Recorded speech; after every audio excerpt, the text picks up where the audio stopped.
What's up, guys? We are live. Debate of the Century is here. We are joined by Mia Khalifa in the studio. Just kidding.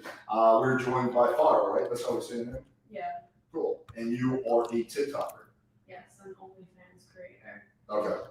Get that out of the way first. Yes. Cool. And so just give a quick introduction, like who you are, basically. Obviously, you're a TikTok, but what kind of content do you do? Just like a rough summary of who you are. Your please. My TikTok has kind of pivoted into like anti-red pill talking points, just kind of debunking those talking points as well as even more centrist dating conventions. I kind of like to just point out asymmetries in just dating tropes between men and women, where I feel like women are kind of at a disadvantage. Okay, cool. You are how old? 23. Cool. Okay. So for the audience, so I think we're going to have a good amount of disagreements. I don't think it's going to be maybe as many as you guys think. As you guys know, I'm not like a hardcore red pillar, but I was going through Farha, right? So Yeah. Farha's content before, and there's definitely quite a few things that were done. So the way we agreed before the show started, the way we're going to do this, the format is this. We're going to start off with me going through all the things he's agreeing with her on, and then she's going to have a chance to cross-examine me and just ask me any questions. So we'll just make sure both parties get equal amount of time, and then that'll be the debate. All right, so let's start with the first point. So one thing I noticed. And this is, by the way, if you no longer feel this way, your position has changed, you can just let me know and we'll move past it.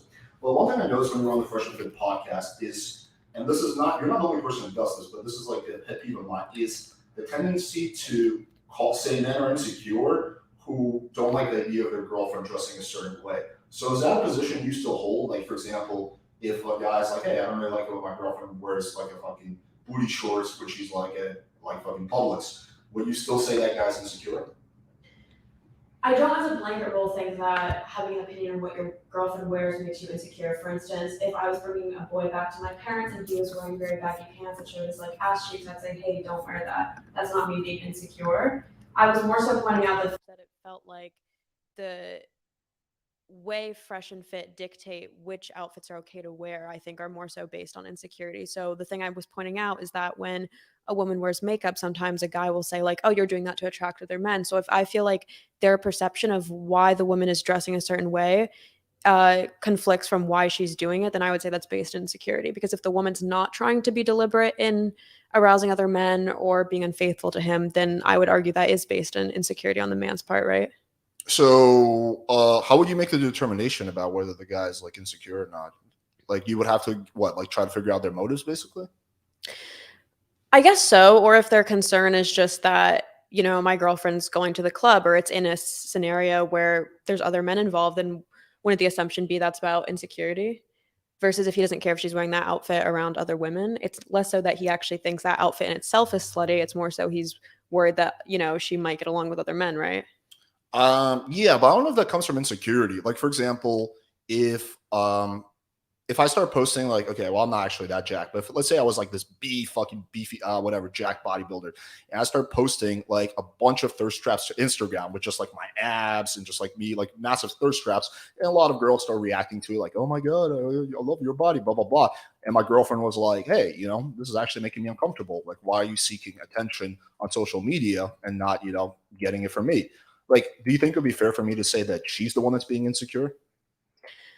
Possibly, unless you're literally sitting at home at night and like fapping to all these female comments calling you buff and stuff. But I would assume that you would argue that your fitness is an art to you, a hobby to you, and something that you take pride in aside from the external validation you might be getting from a female audience, right? Yeah, but if the main goal is to get validation from the audience, if it's like thirst traps, there's a big difference between like a bodybuilding pose, right? Like, so, okay, I don't know how much you know about bodybuilding, right? But bodybuilding poses are not sexy at all. They're actually very nerdy, like technical shit, right? So like people who are into bodybuilding, they'll do bodybuilding poses versus like in Calvin Klein boxers, like right here showing the V line sitting like this, right? That's not really bodybuilding type of thing. That's just like, I want to get as much attention from women as possible. Right. I would still think that's operating from a place of insecurity, but when I say insecurity, that doesn't necessarily mean I'm saying insecurity is invalid. Like, I don't think insecurity is a malicious trait. I don't think it's a trait that necessarily needs to be ignored. I'm just saying that's where it comes from. Same with jealousy. Like, just because someone's operating out of jealousy doesn't mean that that emotion is invalid. But that doesn't make it not jealous. For instance, if your girlfriend doesn't want you fucking other women, that's pretty much out of jealousy, but that doesn't mean she's that jealousy is invalid. Does that make sense? So the insecurity can still be valid while still being insecurity. But couldn't be she simply doesn't want me fucking other women because it's against her boundaries and the like what she wants in a relationship. Right. And usually that's based in feelings of jealousy, right? Isn't that where most like dating boundaries come from? It's your personal feelings. Like you wouldn't want your boyfriend fucking other girls because that makes you feel jealous. Yeah, I guess you could. I mean, you could ultimately tie it back to jealousy. I mean, I'm just trying to think with my situation. Like, my girlfriend doesn't care if I have sex with random women, but if I was to start having sex with my exes, she would feel uncomfortable about that. I don't know if it would be a jealousy thing. I don't know. I feel like that points to the fact that it is jealousy because she's worried you're going to foster an emotional bond with someone you once did. Well, I think it. Okay, I mean, sure. I'll give you the jealousy thing because I feel like that's kind of more of a definition thing. I guess circling it back to this, what is your, how do you define insecurity? Let's start off with that. Insecurity could be a lack of assurance in yourself, or in this instance, in your relationship. So it could be you don't feel assured in the trust you have with your partner or their loyalty to you, possibly. Okay. Or in yourself. Maybe you feel like you fall short of the average guy or the average woman, and you feel like your partner may connect with someone else more. Okay. If you were like dating a guy and he starts flirting with other women and you're like, hey, I don't really like that, would that make you insecure or not confident in your bond? Possibly, yeah. But like I'm saying, insecurity doesn't necessarily equate to irrationality, right? No, I'm not saying it's irrational. Yeah. I would say that makes me feel insecure. Okay, interesting. So if someone's like, so if then your partner's like, oh, Farha, you're just being insecure about me flirting with other girls. Well, it's an insecurity, but it's a valid insecurity because if I'm insecure because I'm thinking, oh, he's interested in other women, then it's valid because it shows maybe he's not as interested in me. And if he's not as interested in me as I think he should be, then clearly the relationship itself isn't at the strength level it should be. So insecurity could also point to cracks in the relationship. And but couldn't that also lines. just be that like you that like this is like something that that's like crosses your boundaries, and it's like for example, if you were to right now take this coffee and throw it in my face and I'm like, what the fuck? That doesn't mean I'm insecure, but you still did something that I really don't like, right? Like if my girlfriend was to show up like 2 hours late, and I'm like, hey, that's not cool. Don't do that again. Like I don't think that would make me insecure. It would just be like, hey, like I don't really like that. Like this goes against like my boundaries, which is I value time. So I don't think like if, for example, your hypothetical boyfriend is flirting with other girls like in front of you, and you say, hey, I don't really like that. I don't think that makes you insecure or not confident in your relationship. I think you're just expressing a boundary that you have. Yeah, it shows a lack of respect on their part, but it shows that the relationship is insecure. Like that feeling of insecurity is valid. It shows our relationship has fault lines, was my point, right? Because he's disrespecting my boundaries. So insecurity is the proper emotion to feel from that. But the insecurity is on you, you're saying. Are you the one that's insecure in that situation? I'd feel insecure about our relationship if my boyfriend was disrespecting my boundaries by flirting with other girls after we've established those boundaries, yes. Sure, you might feel insecure about the relationship, but you wouldn't say that you're the insecure one.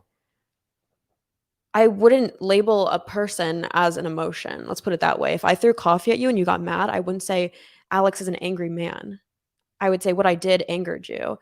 So if me wearing a provocative top makes my boyfriend feel insecure, I wouldn't just say, oh, he's just an insecure man necessarily. Well, it does feel like a little bit, and if this is not your position, you can tell me, but it does feel a little bit like with like feminists, they do use the word insecure as like a shaming tactic.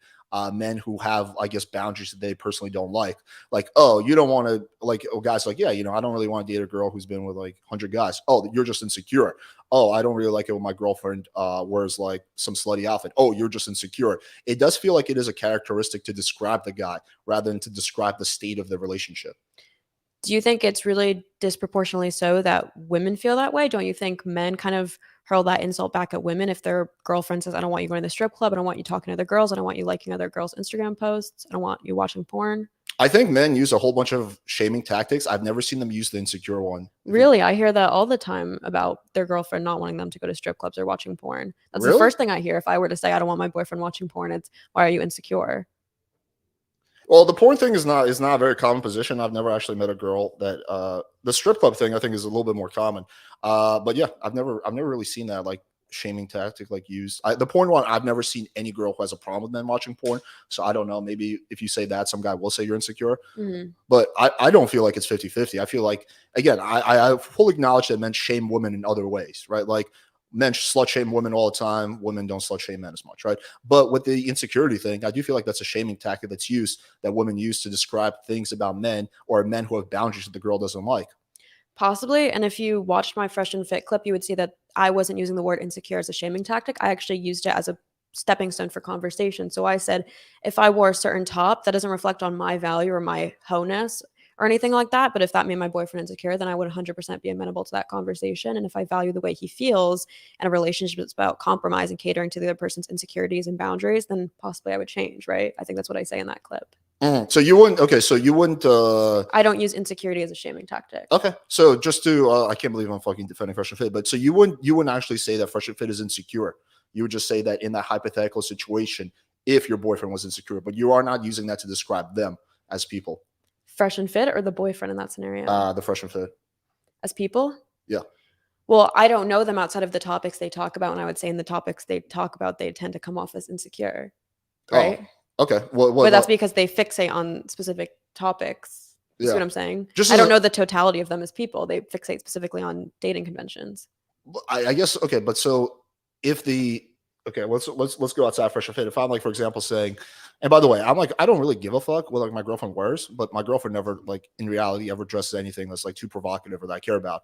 But if my girlfriend was to start posting thirst trap after thirst trap on her Instagram, I would probably be like, hey, like what is going on here? Like, you know, it's like, it feels like you're seeking validation, right? So in that situation, you would not say I'm insecure. You would just say that her action is causing an insecurity in the general relationship. An insecurity in the relationship, because those are very different things. Insecurity is an emotion that a person feels. I'm not sure if I guess you could say it's an insecure relationship, but usually insecurity is used to describe people. Well, there's a difference between feeling insecure about the relationship and just being an insecure person yourself. There's a difference between being angry because you threw the coffee in my face and me being just an angry person in general. There's a difference between being sad because your grandma dies and just being a sad person in general, right? Possibly. I don't think I would label anyone with like specific emotions like that. Okay. If that's the case, then I don't think we really disagree too much on that point. I mean, the way I interpreted it was that, like, again, kind of like a shaming tactic. But if you're saying that's not the case, I'll just take your word for it. No, like I said, if something made my boyfriend insecure, I would want to mitigate my boyfriend's insecurities. I would never use their insecurity as a way to shut down a conversation and say, oh, you're just insecure. And I think that's the way a lot of men and women do treat the phrase and the emotion. And I think that's really unhealthy. Same with jealousy. But just going back to, like, couldn't it just be that your boyfriend just like has bound? I mean, like, okay, where do we draw the line? Like, let's say, I guess I'm wondering, what's the concern about using the word insecure? Does it feel emasculating? Like, how come we're trying to find a substitute for the word? It's because I feel like it's the wrong word and I feel like it's a shaming tactic that shuts But I'm down, saying I'm not utilizing it as a shaming tactic. So what's the concern? Yeah, I mean, sure, I could call you like a dirty, slut or whatever, but like I'd be like, well, I'm not. Well, those are negatively charged, right? But the insecurity is too, right? Lack of assurance. I don't know if that's negatively charged. Insecurity is typically used as like a negative thing. I mean, no one's ever like, oh, you're so insecure. I love you. It's always like it's always used as a negative.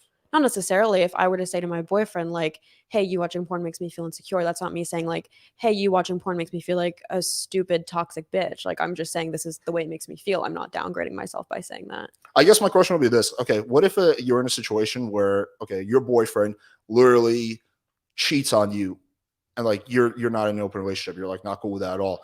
And then you come to him and you say, hey, that really wasn't fucking cool. You broke my trust. You broke my boundary.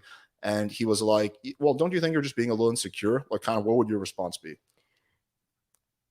The way he's using the word insecure or just the way he's defending crossing your boundary is gaslighting them. I don't think the thing that makes it gaslighting is the use of the word insecure in itself. It's more so just the content of what he's saying and that he's deflecting from the fact he cheated, right? Right. So you would think that's shitty behavior. And the fact that there's two like things that he did wrong. One is the cheating, but two, in addition to the cheating, him basically trying to flip it on you and make you seem like you're the crazy one, right? Instead of the fact that he did something that was really against your boundaries. Right. But as easily as you could say you're just insecure, you could also just say like, you're just crazy, that didn't happen. Or he could just say like, that didn't mean anything. There's many different ways you can gaslight a person. Right. But I'm saying him using the word insecurity to gaslight doesn't mean the word insecurity in itself is inherently negatively charged. Same way if he said, it didn't mean anything. That doesn't mean that phrase in itself is negatively charged. It's the way he's using it. Does that make sense? Yeah, I guess just like the larger point is that like I just see this discussion a lot, and it's always like, yeah, I saw this on. Do you know Ethan Klein? Yeah. Okay. Did you watch his debate on insecurity? Mm-mm. Okay, you should check it out. It's a pretty interesting one. But basically, he was debating some dude. I don't know the dude's name, and the dude was basically saying like, "Hey, listen, like I don't feel comfortable. My girlfriend wears very provocative outfits. I feel like that's something, and she wouldn't feel comfortable if I did that. And that's kind of where we're at. That's kind of something we save each other for our bodies. We're not in an open relationship. Blah blah." Ethan Klein just kept saying, "Oh, that must mean that you're insecure."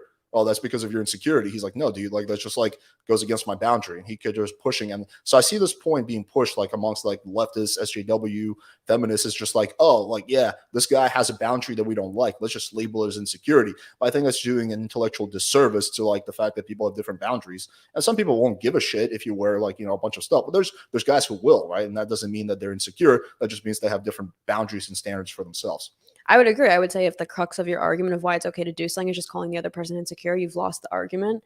And I don't think you're good at conveying your point. I would completely agree. Okay.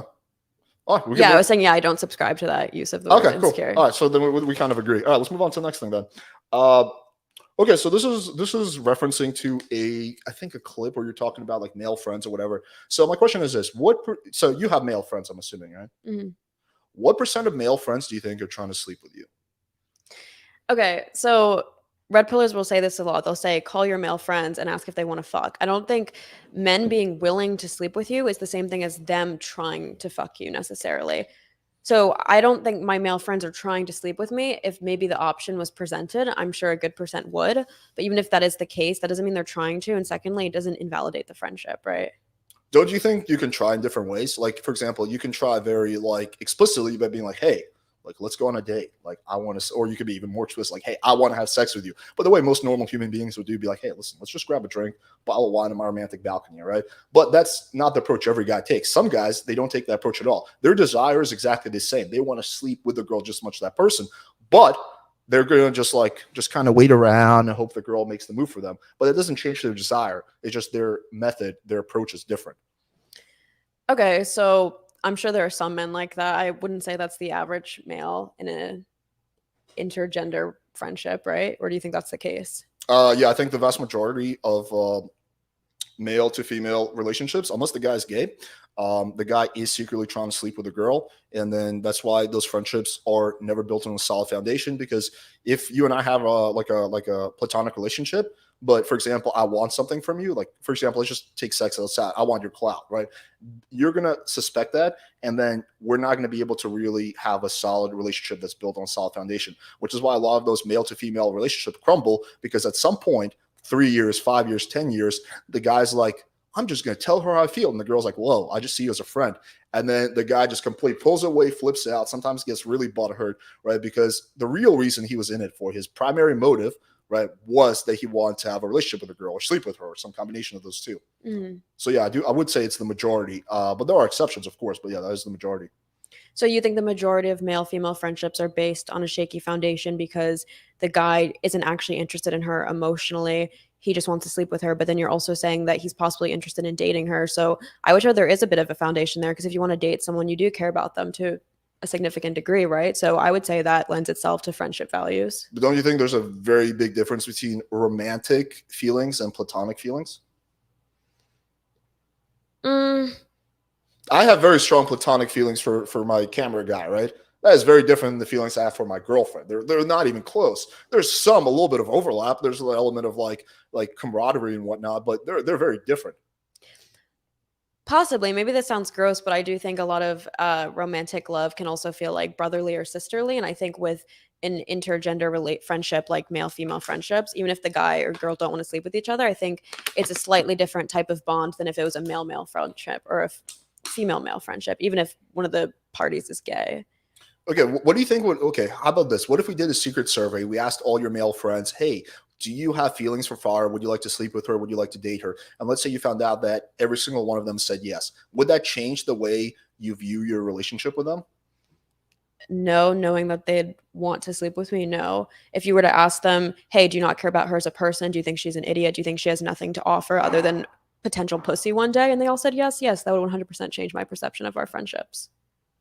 Okay, I mean that's interesting because if you feel for like a lot of girls that when they found out that the guy they're friends with has an ulterior motive, that's kind of discerning. Well, what you said wasn't necessarily ulterior motive. That's more so if the opportunity arose, they want it. Same way, maybe you could offer someone like, "Hey, do you want a slice of cake?" And if they say, "Yeah," doesn't mean they were waiting around for a slice of cake, right? But it's nice. Well, if I'm pretending like I want to be your friend, but I really want to date you, that is me having an ulterior motive. Yeah, so if you pulled my friends and again ask them like, are you pretending to be her friend? As in, are you pretending to have friendship feelings for her in the sense that like you care about her well-being and all the other aspects that come with friendship, and they said, yes, I'm pretending, then that would suck. That is that it's not like 100% one or the other. There's primary motivations, there's secondary motivations. So you find out that the primary number one motivation is to either sleep with you or have a relationship with you. It doesn't mean they don't care about you at all as a person, right? But that's all secondary to the primary one. I guess if their way of maneuvering our friendship is a series of manipulation tactics, and for instance, they're telling me like, oh, that guy's not interested in you, he's not good enough for you, all these things, and they have this ulterior motive of wanting to just sway me in the direction of dating them or fucking them, then I would think they're not fulfilling their friendship duties, and so I'd be disappointed. If they just secretly have a crush on me, I don't think that's necessarily nefarious in itself. Like, I'm bisexual and I've had crushes on like my female friends who I've never told that to because they're straight. So I'm like, okay, what's the point in even mentioning it? I don't think, in my opinion, that devalues the friendship at all. Okay, you're a fairly popular TikToker, right? Like, for example, what if you found out that one of your friends, right, their primary motivation for being friends with you is to get clout from you, right? They still like you as a person, they think you're nice, they want to be, but you found out that the primary motivation is to get your clout. Wouldn't that not change how you view them and how you view the relationship? Because for me, it would. If I found out that one of my friends' primarily goal for being friends with me is clout, I would view them way less, and I'd be like, okay, like I don't really consider this person that good of a friend then. Right, but that's not really equivalent, because if the way they're trying to get clout out of me or is to be like, hey, let's do TikToks together every single week, then that is their clout sharking manifesting itself. Versus with the male friend who wants to sleep with me, that'd be him having to ask me in iterations like, hey, how about tonight? Are you like horny? Do you want to fuck? You get what I'm saying? Yeah, but the guys who get friend zoned are never the guys who are going to have courage like that and actually like go for it. What they're going to do is they're going to play the long game. So the equivalent of that would be someone who they're not going to be asking you, hey, do you want to do collab every weekend? They're going to be playing the long game. They're going to be like, hey, I'm going to be friend Farha. I'm going to be super dope friend for like 5 years. And then eventually she will put me on her TikTok, right? It's going to be more subtle like that. And then you find out that in their head, their primary motivation is to get your clout. Like that would affect how you view them. It would be the same equivalent thing as a friend. The guy's not going to be like trying to hit you up every weekend because again, those guys typically don't get friend zoned because they figure out pretty quickly whether the girl has romantic interest in them or not. It's the guys who are going to play like really cool and they're going to be like, I'm going to be friends with her for 4 or 5 years. And then eventually, something will happen. She'll fall in love with me. That would be the equivalent of that. Possibly. I just think it's really easy to tell if someone's not fulfilling their friendship duties. So for instance, if someone is only hanging out with me at night, or they don't want to hear about my problems, or they don't want to do friendship activities, then I wouldn't consider them a close friend. Well, the thing is, a lot of these guys will want to hear about your problems because they will think that if they're just the bestest friend ever, that you will ultimately sleep with them, right? So a lot of these guys will like basically become like the whipping boys for these girls. They'll run around, they'll do their errands, they'll sit there for 5 hours, listen to all their problems, stuff that they wouldn't even do for their male friends, because they're thinking that if they're just the bestest friend ever, the girl will ultimately reward them with sex or a relationship. Possibly. I would say that's relatively easy to vet out from a group of male friends. How would you do that? I guess it depends how much you could be yourself around them, right? So if a guy's primarily interested in you sexually and you guys are just around each other a lot and you're treating each other like true friends, then I think it would show whether he's like unattracted to you in certain moments, right? Well, it doesn't. So again, it's not mutually exclusive. We're talking primary, secondary motivation. So the person probably more often than not likes you as a person. He doesn't like, I don't think you're going to play the long game with a girl who you think is like a piece of shit, right? That seems like it's going to be a girl. If anything, you're head and heels in love with her. So you like everything about her. You like her as a friend. So they're not going to be like when you're like being yourself or you're like whatever, the guy's not going to like show disinterest because he likes that part of you too. It's just that the primary thing he wants is to either sleep with you or date you. I think we need to bifurcate between wanting to sleep with you and wanting to date you, because if what you're describing is that he's hopelessly in love with you, then like I said, I don't consider that nefarious, and I wouldn't even categorize that as an ulterior motive, because I would say if you're in love with someone, like I said, you're going to enjoy those friendship moments with them as well. maybe it hurts a little bit to see them date someone, but I don't think that discredits the friendship versus just wanting to sleep with them and then pretending to be their friend. That's a bit more dehumanizing and objectifying. So I would say in that case, that is disheartening if I were to find out, you know what I mean? Find out a male friend was doing that. Okay, so if you found out one of your male friends just primarily wanted sex, then you would not think that relationship is solid. But if you found out they actually want to date you, then you would still think that's okay. I would say so, but not necessarily if they're doing shady things trying to get me, like manipulate me in the direction of dating them. Well, they typically like don't do shady things because these are nice guys. Like, let's assume they're not doing anything shady. I guess I don't see what's so wrong about that. Well, I'm not saying it should be like outlawed, but for me personally, if I found out one of my friends has an ulterior motive, like again, the example I would use is the cloud one, right? Because I'm a dude, no one like befriends me to fuck me, right? But yeah, like if I found out that one of my close friends, like secretly their main motivation was to gain my clout, then yeah, that would definitely make me think a lot less of them and a lot less of the friendship. I wouldn't consider that analogous because their yearning for your clout does not overlap at all with them being your friend. Them being in love with you overlaps again with a lot of friendship values. They care about you versus with the clout seeking and then being your friend. I would say those are mutually exclusive goals because they're wanting to get something out of you that doesn't necessarily advantage you versus with the relationship, it's still a feeling of affection and love and warmth towards you, right? And that overlaps with friendship. There's overlap, but they're pretending like the only thing they want is to be your friend. But in reality, that's not the only thing they want. And the problem is that do you think with those people who are like, whatever, pretending to be your friend, they really want to, or they are your friend, whatever, but they really want to sleep with you. Do you think if a girl came along who looks very similar to you, had a similar personality to you, and was like, hey, I want you to date me, but you can't be friends with Farha because it makes me feel uncomfortable, every single one of those guys would be like, see you later, right? So it's coming from a place of scarcity, right? It's not like Leonardo DiCaprio who's like getting friend zoned. It's typically guys who are having a really hard time meeting girls, and that's the very ineffective dating strategy that they've adopted, which unfortunately has never worked once since the dawn of human history. I mean, I could have a male friend who has no interest in me, and then if he started dating a girl and they were jealous of our relationship and asked them to stop seeing me, and then he did, I don't think that proves that he was secretly into me. It could prove that maybe he just values her boundaries to a very severe degree over our friendship. The point I'm making is that friendship is not based on a solid foundation if the person has an ulterior motive. Like the relationships are solid when your motives are pure, when like you guys are both want the same thing. I want to be your friend. You want to be my friend. That's a solid friendship that we can have. I want something from you that's different, even though there's some overlap. That's not a solid foundation. And the other problem is that a lot of these guys, maybe 2, 5, 10 years later, they eventually, when they find out, when they ultimately make their move and the girl doesn't reciprocate, they get really butthurt and they get really upset, right? Typically at this point, they're like, yeah, she was using me, blah, blah, blah. And then they go all the way to the other end of the spectrum and they discover the red pill, right? But like that whole thing could have been avoided if that guy was just upfront about what he wanted from the start. Yeah, I wouldn't say that shaky foundation is built on the fact that he's attracted to her or emotionally invested in her. It's based on the fact that that guy sounds pretty entitled if he's going to turn on her for rejecting him and just say, oh, she was using me. I would say that's why it's a shaky foundation because the guy in the relationship. Yeah, but that's the majority of guys who are friend zoned who make a move and the girl rejects them.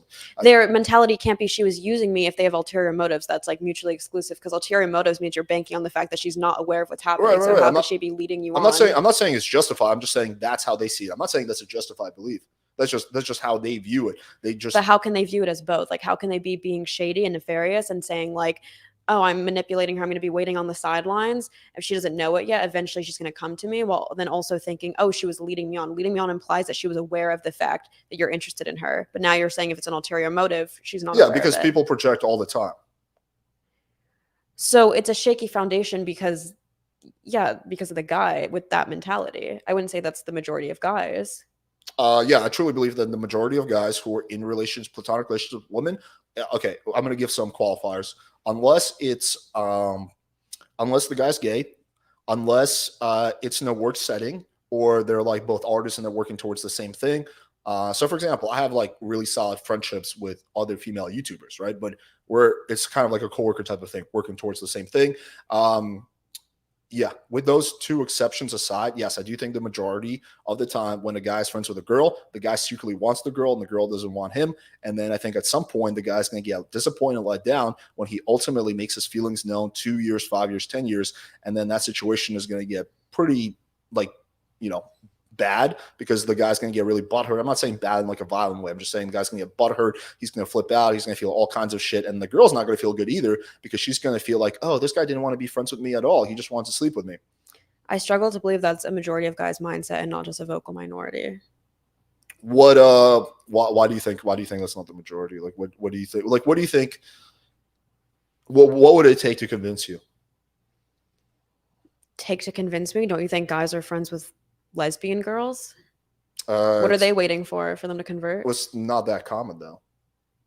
Is it? Is that based on anything? It's like guys being friends with lesbian girls. I mean, sure, it happens. I don't think it's super common. I mean, maybe like 5 or 10% of guys have a lesbian friend, but I don't think it's more than 10%.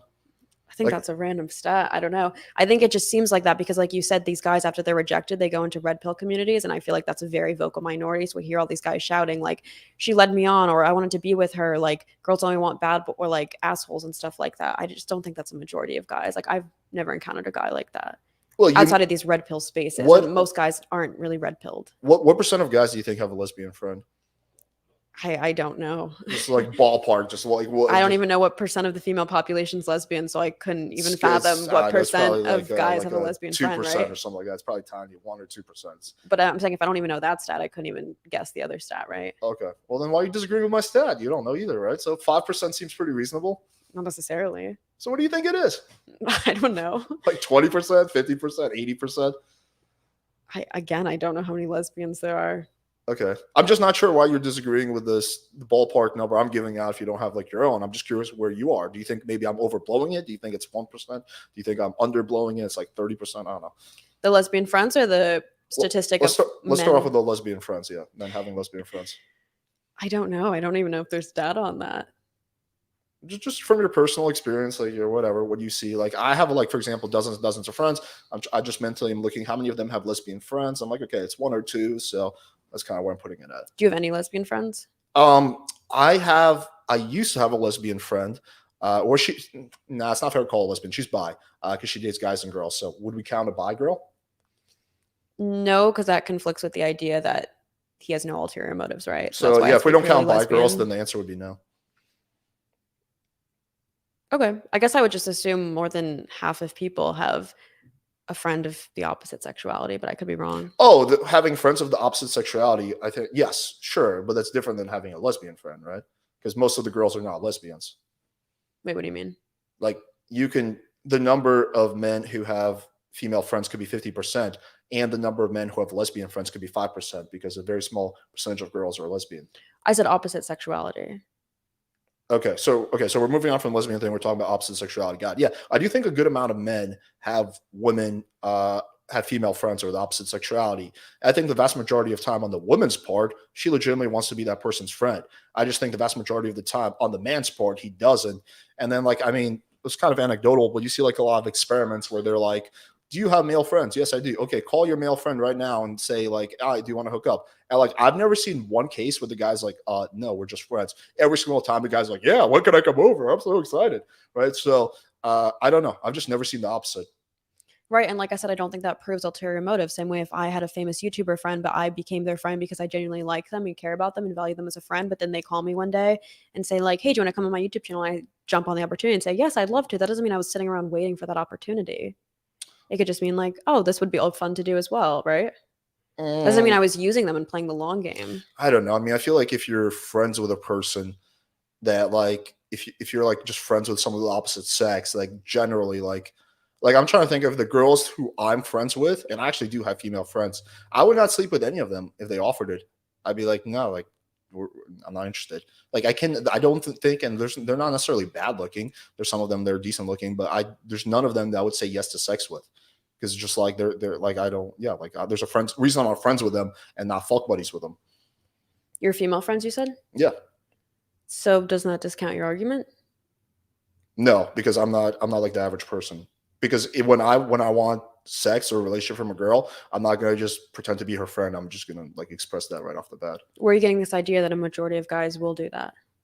I don't have any like empirical double-blind placebo studies, but it's a lot of anecdotal evidence. I mean, I run a Facebook group or forums where I see a lot of people, like thousands of people, post questions, and that seems to be a very, very common thing. Also, even we go outside my community, I see this a lot on social media where the guy's like trying to be the girl's friend and then doesn't work out, and then he decides to be more direct. But yeah, a lot of people are very timid. A lot of people also like to take the path of least resistance, right? And the path of least resistance, because if you and I are like, whatever, we meet and I really want to date you, I'm like, oh my God, this chick looks just like Mia Khalifa. I got to date her, right? It's a little bit more nerve wracking for me to be like, hey, I think you're really cute. Do you want to go on a date with me, right? Because then you can reject me, right? So it's a lot safer in a way for me to just be like, oh, no, just get coffee as friends. No, I don't see you in that way, right? But so most people will take the path of least resistance. I don't know. That's hard for me to fathom, because if a guy lacks the courage to ask a girl out, I don't think that's the same type of guy who's able to have female friends necessarily. When I think of like a nervous guy who's too scared to ask out a woman, I'm assuming that's the same type of nervous guy who's too scared to probably have female friends. Oh, not at all. I fundamentally disagree with you on that. A lot of those guys. So we're not talking about a guy who's like on the verge of having a panic attack at all moments of this could be your normal guy, like totally like you would never expect it, has a normal job, normal relationships, plays basketball on the weekends, whatever. He just has a hard time making himself vulnerable, putting himself out there with girls. That is very, very common. A lot of guys, even some like what you would consider like alpha masculine guys, like military tough guys, just have such a hard time like actually making themselves vulnerable with a girl, asking the girl out, showing interest or showing intent. That is very common. That is the majority of men who struggle with that. It takes a lot of, there's two types of guys who can naturally are very able to be vulnerable or express their interest with a girl. One is the type of guy who's just like grown up with, who's just like fully extroverted and just grew up as like the popular kid, and they're just always used to like socially getting what they want. Those guys naturally don't have a problem. Or the second category is the guys who worked on it, right? Who are like, okay, this is really awkward for me. I'm going to keep building on it. I was in that second category. But that's a smaller percentage of men. That's not the majority of men. Now, majority of men won't be as bad or not a good amount of men won't be as bad as just like waiting around for 5 years. They might be around the bush for like 2 or 3 months, right? And then do it. Sure. I still think it's a very skewed observation we're seeing, because you're saying you run these Facebook groups where men are coming on. And I think these men who kind of stick to these online bubbles where they rant about women, you know what I'm saying? That's already a very small percentage of men. And it doesn't surprise me that those men are probably more positive for traits of wanting to have ulterior motives with their female friends. I still don't think that's a majority of men. Like I said, I think that affirms that it's a vocal minority. The men who are like, kind of just like festering on Reddit all day. But is there anything I could show you that would get you to change your opinion on that? Like, what would I have to show you to get you to change your stance on that? A statistic. Okay, some kind of like John Hopkins study. Sure, any university will do. My point is, I don't like to base things off of just like Reddit and these red pill communities, because that's already such a specific subsection of guys. Sure, but a lot of the dating stuff, there's not like good stuff. I agree. Studies are always better than just like random anecdotal evidence. But for like a lot of these dating topics, the's not really good studies. There's no studies on it. There isn't, but if we change the example, you'll be able to see the disparity between like the red pill bubbles and probably where you think like the average guy's intuition lands. So basically, let's talk about virginity and the red pill communities, and on these like Reddit posts, a lot of red pill guys will say, I want to date a girl who's a virgin. But when you actually talk to your male friends, that's usually not the case. I agree with that. Right. But if you were to, fester on Facebook all day or Reddit or Quora or whatever, a lot of people would, you know what I mean, write essays and polemics on how dating a virgin is the only viable option. That's a small percentage of men. Yeah, no, I know that. But they're the most vocal, because the people who are okay with having a woman with a 5 to 10 body count aren't writing essays about it on Facebook all day. So that's why I feel like that probably also right. But I'm not coming from like a red pill community. In fact, I disagree with the red pill community like just as much as I disagree with feminists, if not more. I constantly rag on the red pillers. I think they have their whole set of issues. I'm coming more from like just the people who like, first of all, my Facebook group is not red pill oriented. It's just about like, hey, here's dating advice. So the people who reach out to me for coaching, right? And that's a whole plethora of guys. There's some of the guys who are ultra successful, but they're just not good with women. Some guys who are financially not successful, everything in between, older guys, younger guys, guys who have massive friend groups and guys who have no friend groups. So these are the guys who are coming to me for coaching, which at this point has been hundreds and hundreds of guys. And after you go through several hundred coaching calls, you start seeing some patterns. And like the pattern that I've seen time and time again amongst many is most guys not having a hard time expressing their interest in a woman. Right. And that's already a skewed population because what percent of guys are going to a dating coach? Like you said, these guys are already positive for traits of like striking out in the dating market, needing to rely on someone else to explain how to interact with women, right? So what do you think? Okay, if we were to walk around, okay, let's get rid of the sample bias. If you and I were to walk around like the streets of Brickell at like 10 p.m., right, and do like street interviews, and we were to ask like random, like we were to look for groups where there's a guy and a girl, and we would ask, hey, are you guys friends? They'd be like, yeah, and then we were able to pull the guy aside, be like, hey, listen, she'll never see this. Do you actually have sexual desire for that girl? Like, what percentage of guys do you think the answer would be yes? A large percentage, but like I've already said, I don't think the sexual desire indicates ulterior motive. Like you keep conflating sexual desire with ulterior motive, and I thought we've already debunked. Well, no, that. I do think there's an ulterior motive if you are saying you just want to be her friends, right? Ulterior motive is anything that's behind the scenes from what you are expressing, right? So if I'm like upfront with you, like, hey, I really like you, right? Then it's not an ulterior motive that I have sexual interest in you. But if I'm just like, oh yeah, I just want to be your friend, then that is an ulterior motive. No, that's not a motive. That could be an ulterior desire. That's not an ulterior motive. Ulterior desire. A motive is what drives your action to do something. So if he's only pretending to be her friend to get laid, then it's ulterior motive. If he values her as a friend but is also sexually attracted to her, that's not let's ulterior just motive. call it ulterior desire for simplicity's sake. So ulterior desire. I wouldn't even use the word ulterior. You really don't view it like that? Because I figured this is the one thing you and I would not actually disagree on. Like I figured that if you found out if one of your friends wants to fuck you, that would make you think less of that relationship. I feel like that's like most girls that I've talked to. No, because guys are easy. They'll fuck a lot of people. If you're walking down the street with a guy and there's a homeless woman, I'm sure a lot of them would want to fuck her too. That doesn't mean he's walking down the street with the motive of wanting to fuck that homeless guys woman. Are you walking around the street I mean, I'm with? being hyperbolic, but you get the point. Or if a man goes to a coffee shop and there's a barista serving him his coffee, and I were to ask him, hey, are you sexually attracted to this barista? And he says, yeah. Does that mean he went to that coffee shop to fuck the barista? No. No, that's very different than deliberately being friends with someone. But again, that is right. And you're throwing in the word deliberately, and I'm saying I don't subscribe to the idea that they're deliberately being friends with the woman to have sex with her. But that is not every guy. So there's a lot of it just comes down to options and abundance. So a guy like, do you think like Leonardo DiCaprio would fuck like the barista or whatever? No, he's like super picky because he has massive abundance. So guys who are at the very top, right? Those are also not going to be guys who are going to pretend to be a girl's friend when they want to sleep with her. They're going to be like, hey, listen, I already have a million fucking friends. This is how I feel, take it or leave it. That's how those guys are going to function, right? That is a percentage of guys, right? Like I would say I'm in that category. Not that I'm saying like Leonardo DiCaprio, but just how I express my interest but like the other guys are not going to be like that because they don't have much abundance in their life. They don't really have any like sexual prospects. So they're like, oh my God, this is the best I can do is just like, I'll just be friend with this girl. And like at some point she'll finally feel that way for me. And it usually like from what I've seen just ends like pretty tragically, I guess. I mean, do you think like in that, okay, let me rephrase the question like this. Do you think the girl has any responsibility if there's a situation where she knows that person wants to sleep with her and that's very important to him? That's his primary motive. Like, let's say she somehow like knows that very explicitly. Do you think she has any responsibility to either end that relationship or, like talk to that guy or something along the lines of that? Absolutely not. Does she have a right to cut off the friendship because maybe she feels uncomfortable if the guy is having sexual fantasies of her? Like that's 100% her prerogative. Is she exploiting the guy's desire for her by continuing to be friends with him? Absolutely not. What if she's using him as like an emotional tampon? Well, then again, we're conflating two different things because then she's the one with the ulterior motives, right? I feel like using anybody that indicates... two people can have ulterior motives, right? They're not mutually exclusive. So I could want to fuck you and you might just want me for clout, right? We both have ulterior motives. Doesn't, just because I have an ulterior motive doesn't mean that you don't. Right. So then why is it then her responsibility to curb the relationship? Well, I'm not even necessarily making that argument. I'm just asking where you stand on that.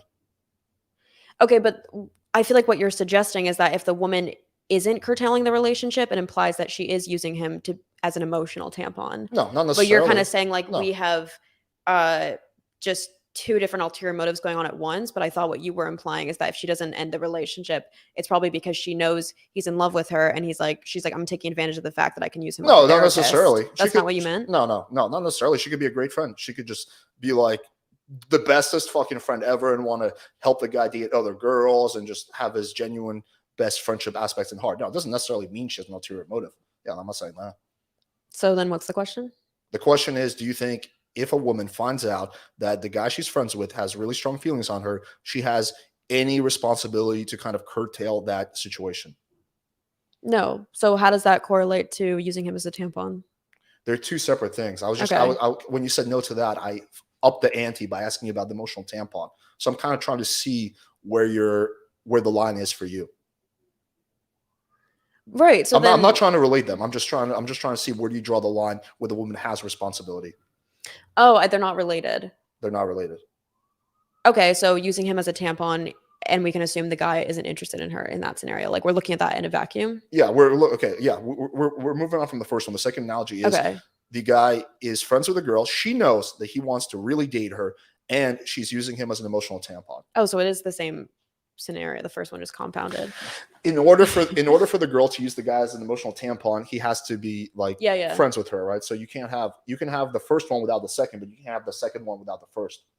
He has to be friends with her, yes, but you're also saying he wants to date her in this second scenario as well, right? Right, but the difference is that she, unlike the first girl who's just trying to be a good friend, the second girl is trying to use him as an emotional tampon.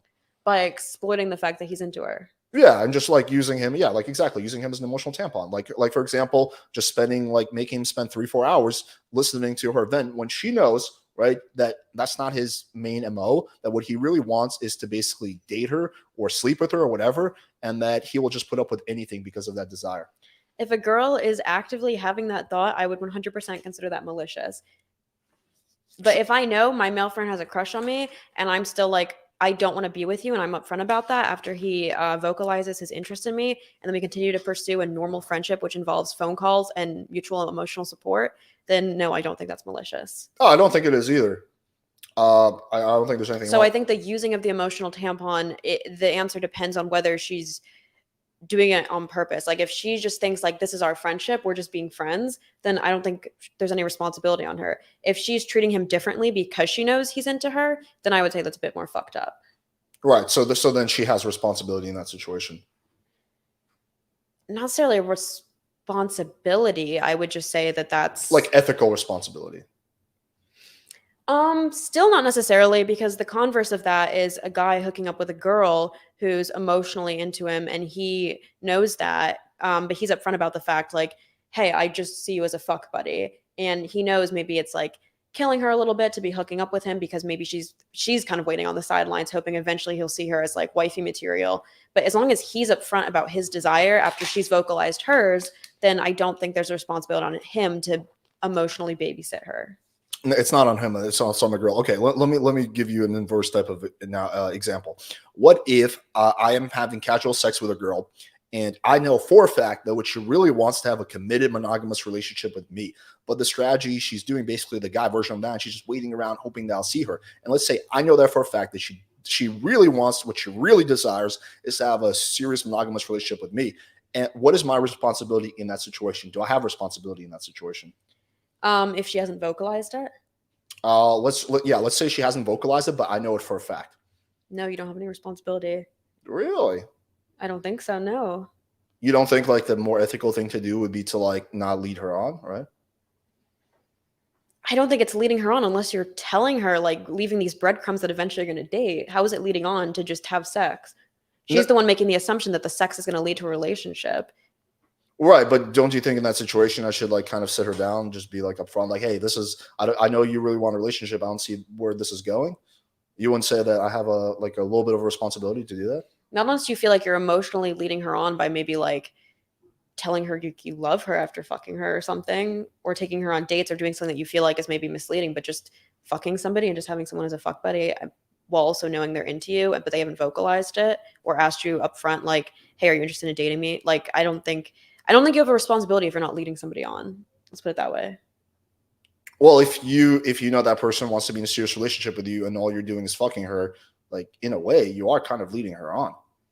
It's not leading her on unless she thinks otherwise. If she thinks that this is going to lead to a relationship, even though you haven't given her, you've never actually said that, but she may think for whatever reason that this is going to lead to a relationship. Like, I do think that, I'm not saying everyone has to do that, but I do think it'd be the more ethically better thing to do to just sit her down and be like, hey, listen, I know you really want a relationship, but that's not where this is going. That'd be a very kind, generous thing to do. I wouldn't consider that a responsibility on that party. So do you think responsibility only starts when the other person vocalizes something? I think so. Like if I were to ask you like, "Hey, we've been hooking up a lot. Like are you interested in like being exclusive?" And then maybe you're like, I'm not there yet. Let's keep going and see how I feel in like a month, knowing in the back of your head that you have no interest in me in that way and you're secretly fucking other girls behind my back, then I would say it's probably your responsibility to be more transparent with her. Yeah. What if what if a guy's having sex with a girl and he can tell that the one thing he's doing is really making her uncomfortable? Like let's say she has some trauma because she's been raped or whatever, and you choke her and then her body really tenses up, but she doesn't vocalize it, right? Do you have a responsibility to like kind of not do that, or like she hasn't vocalized it, so it's still okay? Um, if you choke someone sexually and they retract and like seem very repulsed, I would say it's your responsibility to not continue pain on Right, someone, right? right, exactly. Yeah, I would say the same thing. So you can have responsibility without someone vocalizing something, right? If you know that's what they want. So if I know, I don't think it really matters that much whether you vocalize or not. It just matters whether I know. So if I know that something is something not like this is the opposite of what you want something totally different, right? I do think I have some level of responsibility if I want to be a good friend or a good person in that situation to be upfront with you, right, and have a discussion with you. I'm not saying you have to like end the relationship. I'm not saying you have to stop fucking her, but I do think the more ethically responsible thing to do in that situation would be just kind of laid out for her, right? So she, so she doesn't, because her idea of what is happening could be very different than what your idea is what's happening. What you want to do is you want to merge those, so you guys are more or less going in the same direction. Oh yeah, and again, I think that's a different scenario than what you were initially describing. If the girl thinks that they're in a relationship and you know you're not, I think it is your responsibility to clarify that to her. If she's fucking you in hopes that it's going to become a relationship, that's a completely different scenario. Yeah, I mean, I'm not necessarily making the argument that every guy needs to go out there and like just like be like whoa and be like a Boy Scout. I'm just saying that I think if I had to choose between what is better ethical behavior, one is a girl that you're fucking really wants to be in a relationship, and that you know that for a fact, and you don't want to be in a relationship. I do think it's a more ethically responsible thing to just basically talk to her about it, even if she hasn't purposely vocalized it. And just the same thing I think goes here. I think if you're a girl and you know that guy that you're friends with really just wants to date you or really wants to just fuck you or whatever, right? Even if he hasn't vocalized it, I do think it is more ethically responsible for you to be like, hey, listen, I can tell you have feelings for me. I just want to lay it out for you that this is not going anywhere, because then you just prevent that person from being disappointed later on. I don't know if I agree, because the thing with the fucking example is you posited that possibly the woman thinks something else is going on and he doesn't. So it's his responsibility to clarify to her, this is what's going on. With a friendship, I don't know how the guy could be misled into thinking they're in a relationship unless they're also fucking while in that friendship. Like, how do you think you guys having Discord calls or getting coffee together or like hanging out at school is you being in a relationship? You don't think men are delusional all the time? You don't They see might think they're on the precipice of it, but there's no way they're gonna think they're actually in a relationship. For this is the girl who you're fucking, but you know you're not dating. But if you're giving her like forehead kisses and also taking her out to dinner and buying her food, she might think that like there is romantic tension there, right? Well, I think it's more often than not it's prefaces of a relationship, but I've seen guys who are like, yeah, me and my girlfriend have been like really like struggling. Okay, what happened? Well, we went on a date like 2 months ago. Have you slept with this girl? No. When's the last time you went out with her? 2 months ago. Okay, you're not in a relationship. Oh, but like I thought it was like, we made out. So guys do delude themselves into thinking they're in a relationship when it doesn't happen. I think more often than not, it's just they think they're on the premises of the relationship. They're in that phase where they're about to lock that girl in, and they just need to put the work in, right? Where the girl just thinks you have no chance with me, you're just my friend. The only way I think a guy could rightfully think that, and then maybe there's accountability on the girl's part, is if she's flirting with him. So if they're texting every night just about like school or whatever, I don't think the responsibility is on her. If she's flirting with him, then I think that's different. If she knows he's interested in her in that way. Would it not be a better thing if the girl to be like, hey, just want to check in with you real quick. I know you have feelings for me. I don't reciprocate. Like, just don't want you to be disappointed later on. Like, when you say that would like that's better overall, like the guy's not going to get hurt later on. The girl, is laying down what she feels. Like, why would you be against that kind of like transparency? Because it's already built on the foundation that you're positing that the guy himself isn't being transparent, because he's going to say, oh, no, it's fine. I just want to be your friends. Because isn't the whole point he's waiting on the sidelines? Like you were saying, he doesn't have the courage to tell her, I want to date you. So instead, he's going to become her friend in hopes that eventually they'll have a relationship. So even if that's the guy we're referring to in this scenario, he doesn't have the balls to say, I want to date you. And then that girl says to you, by the way, I don't want to date you. Is he now going to have the balls to be like, oh shit, I do want to date you, like in that moment, that's a bigger rejection than if he just asked her up front, because now they're emotionally invested. It's more embarrassing for him. Yeah, I think a lot of guys will still like just play the long game, but there will be some guys who will be like, okay, thank you for telling me. I appreciate that. It's not like extreme. Some guys are in the middle where they have some respect for themselves, but not too much.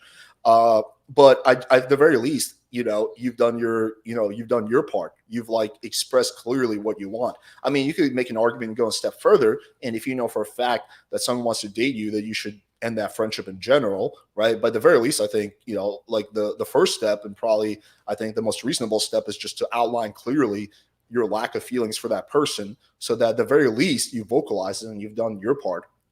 Sure, if you know somebody wants to date you, maybe you should vocalize to them, I don't want to date you. But you were kind of presupposing that most male-female friendships are built on the fact that the guy wants to date her. So should I tell every single one of my male friends, even though we've never flirted, at some point in the friendship, oh, just so you know, I'm never going to fuck you?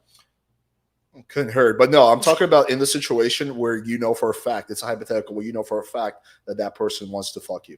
But didn't you say that's a majority of guys in male-female friendships? Yeah, but you don't know for a fact that those guys want to fuck you. But statistically speaking, I probably could assume so, right? Based off what you're saying. Yeah, so yeah, should I just tell the male friend who I like do my homework with in the library every night, like, by the way, this isn't us dating or fucking right now? I don't think it could hurt. I don't think it could hurt. I think a lot of guys are really autistic, and I think that some of them might be like, wait, what? I thought we were like in a relationship. Yeah, I don't think it can hurt. Okay. But I think there's a way weaker case for you doing that compared to when you know for a fact that person, whatever, like really just wants to date you. Possibly. I still don't think that's analogous to the girl and guy fucking scenario, because in that, like, fucking is a feature of like a romantic relationship. So like I said, you could think like fucking leads to dating, possibly, right? Or like going on dates with someone. If you go on a date with someone, you meet off Tinder and you guys fuck, and then you keep going on dates together and keep fucking, and the guy's thinking, oh, she's just a fuck buddy who I'm buying dinner, we're not actually exclusive. But the girl is probably thinking, oh, we're just seeing each other because we keep going on dates like every other night. And you know that she thinks you're the only that she thinks you're the only person, she's the only person you're seeing, and you know that that's not the case. You have a responsibility to tell her that, right? Because why would she be under another assumption? Or that makes more sense why she'd have like a misled assumption. With the friendship example, why would he be misled? That doesn't make any sense. Well, the reason I asked you that question is because I wanted to see if you were consistent, and you are actually consistent in that. I guess we view responsibility a little bit differently, but yeah, the point of asking that question was to see whether you're consistent if the shoes were flipped. I'm nothing if not consistent. We'll see about that. We're just getting started. All right, let's move on to the next point. I feel like we beat this horse to death. Okay, so this is going to be an interesting one. So, can I pee really quick? Yeah, go for it. Brew. Yeah, it's right there. I'll just answer some chat questions. How many do we have watching right now? 275. Hell yeah. All right, just pull up some good questions.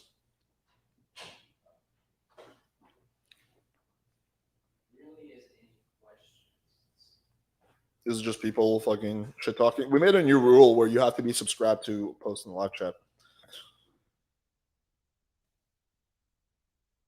I think the next point is going to be a little bit more juicy, but we'll see.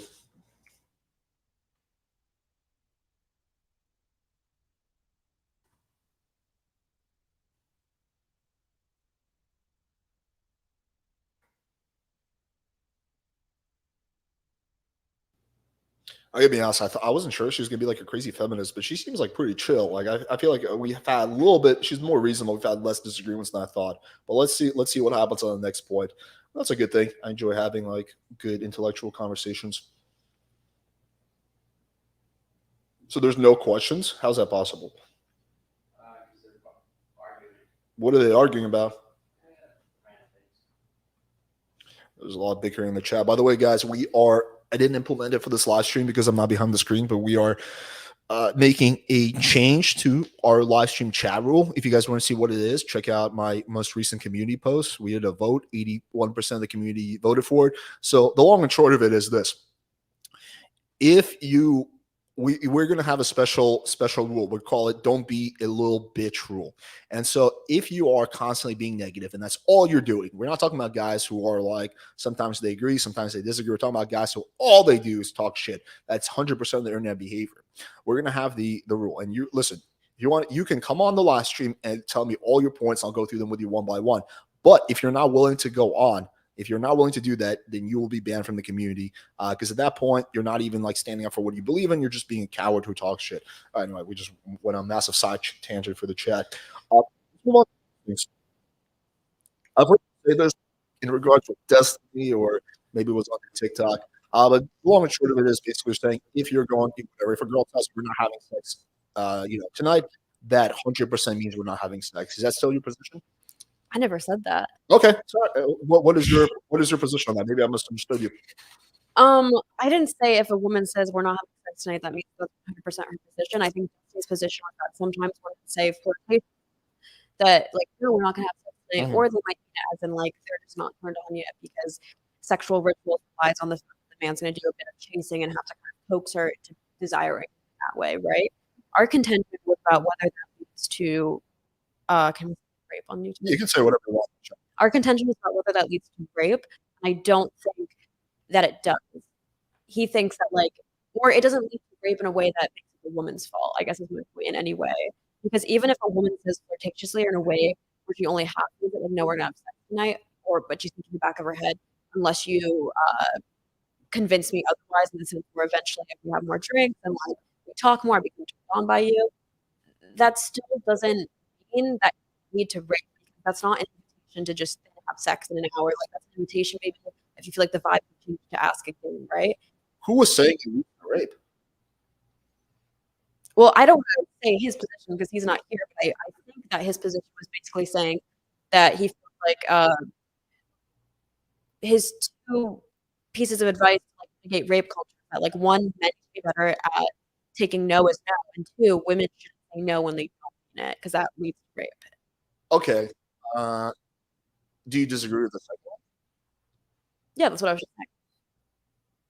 Okay. So, okay, we'll circle.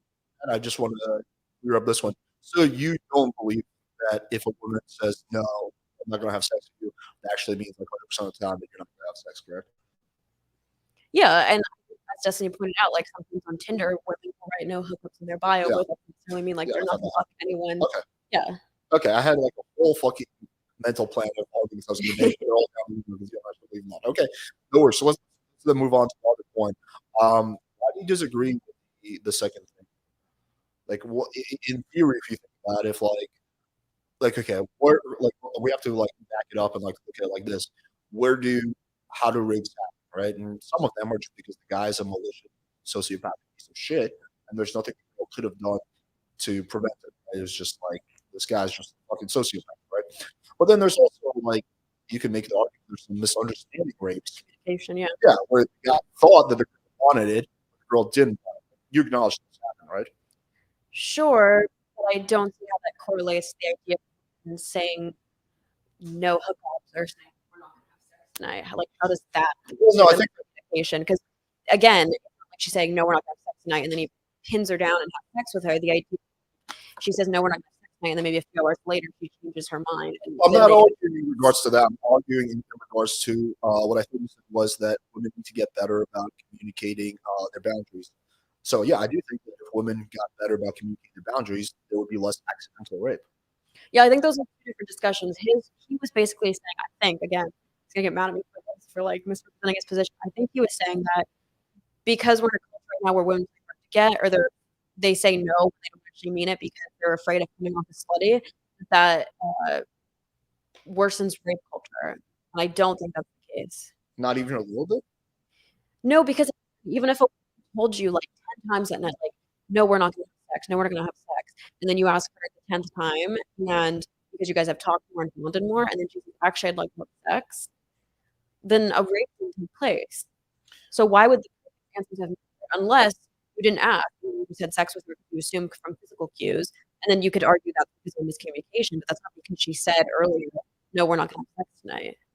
Right. I'm talking about more in terms of the fact that because the vast majority of men know that and says no, we're not gonna have sex tonight. It can mean anything. It could actually mean we're not gonna have sex tonight, but more not actually means we're gonna have sex. Just don't be a weirdo and don't get hurt and just be cool, right? That's for me. Like if I'm walking back with a girl and she says no, we're not gonna have sex tonight.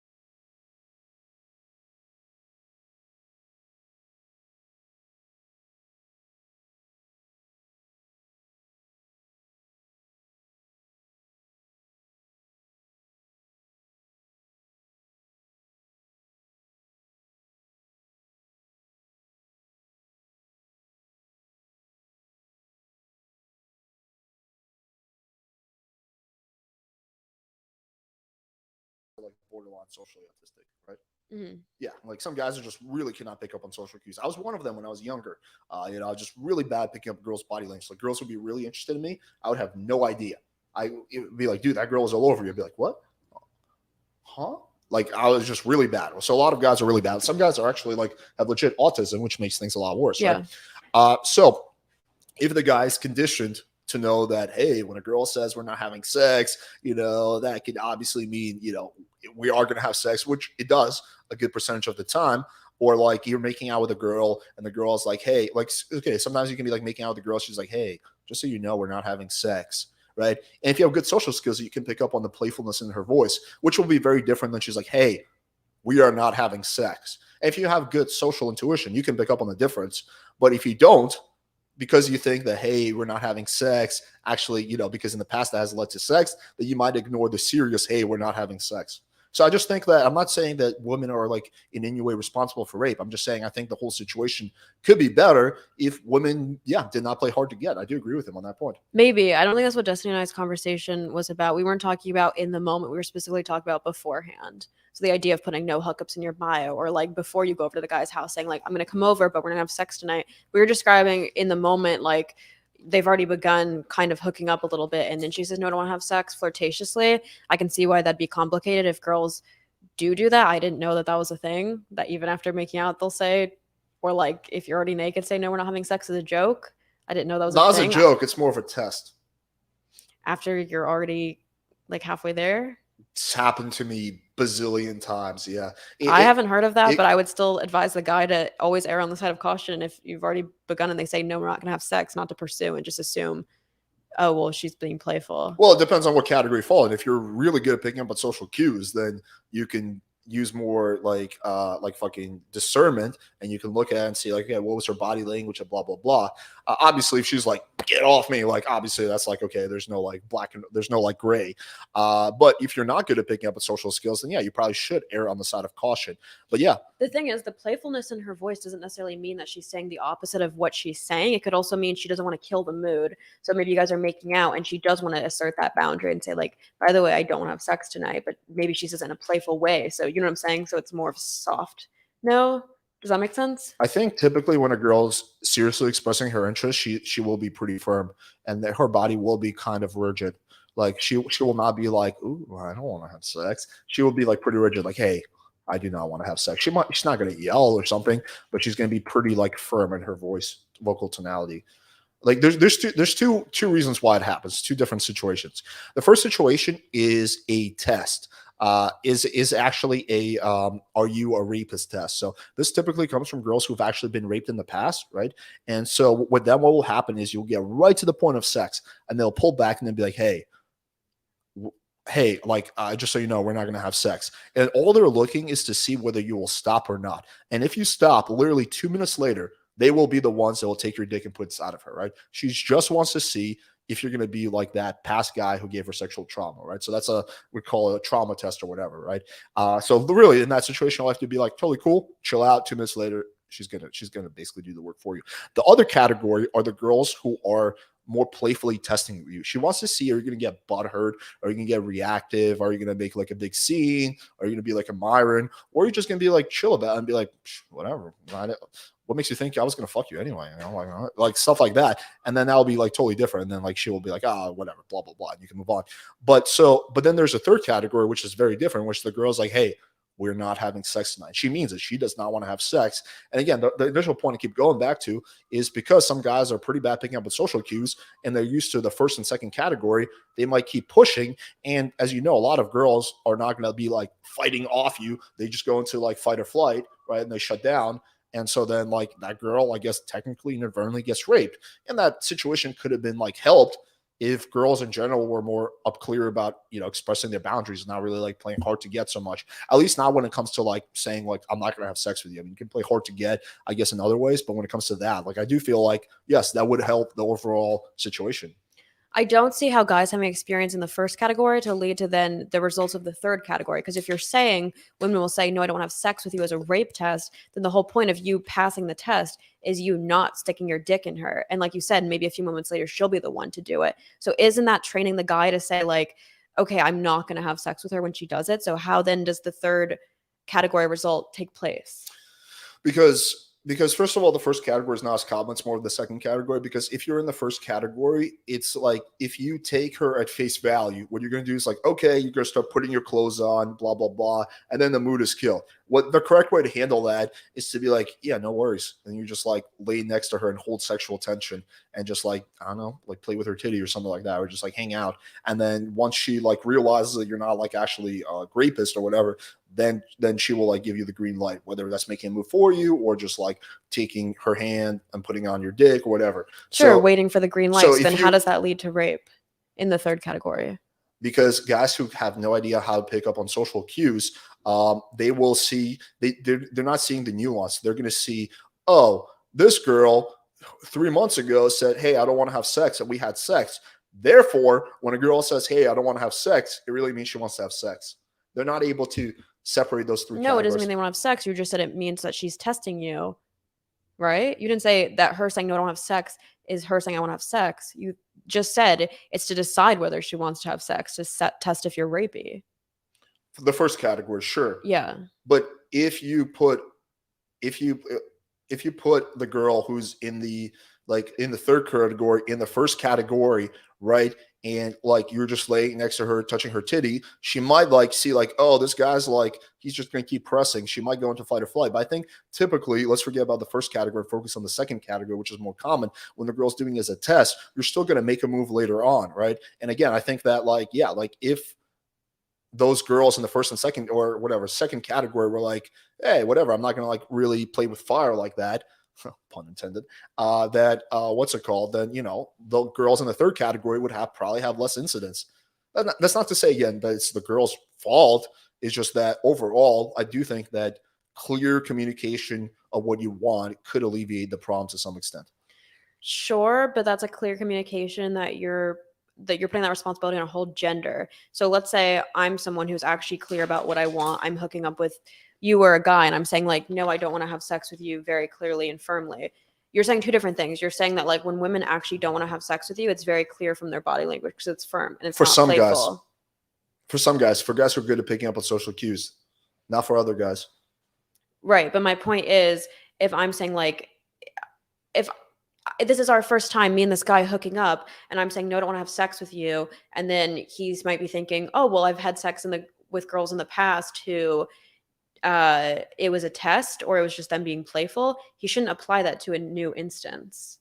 But he right? will, because we typically, our brains are a series of pattern recognition. So we will take our experience from the past and apply them to the present all the time. Past with the same person, maybe that's more warranted. Like if I had a history of doing that and you knew that was like foreplay or something, but like you can't put the responsibility on an entire gender. You get what I'm saying? And then expect me to not have any autonomy in the individual moment. Well, I think it's not just entirely. I think the responsibility is on both parts, right?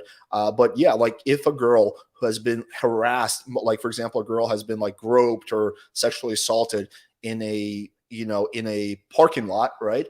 and she's in a parking lot, some guy approaches her, it's totally not fair for her to put that on that guy.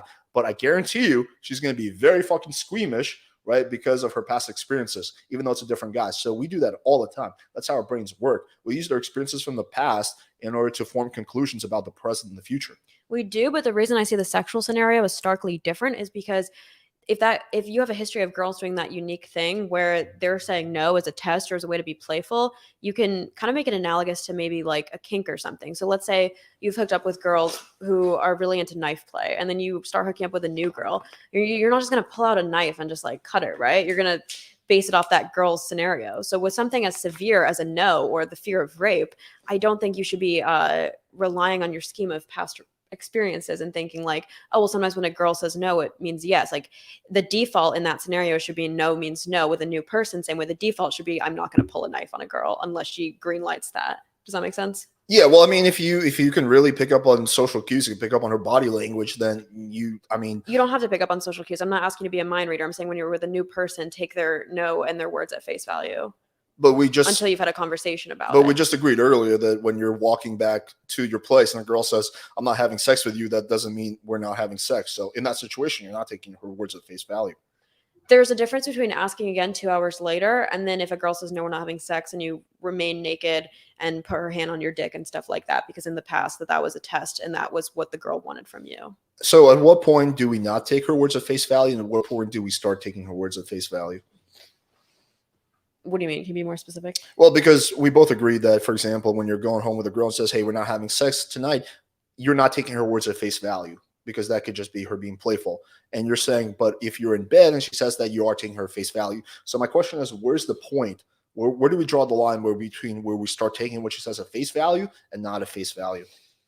I would say once you start making out or doing anything sexual. Same way I would say if a girl has no hookups in her bio, I mean, in an ideal world, a woman wouldn't feel the need to just put that to ward off creeps, but sadly that's the reality we're in, that like usually that's not what a girl means when she puts no hookups in her bio. It's just to, again, vet through creepy guys. But I would say, you know, you wouldn't apply that to meaning like, oh, see, when a girl says no, it often doesn't have any warrant. Therefore, if we're having sex and she says no, oh, well, she had no hookups in her bio and that meant yes, therefore I'm going to keep having sex with her. Okay, so you're saying once the makeout starts happening.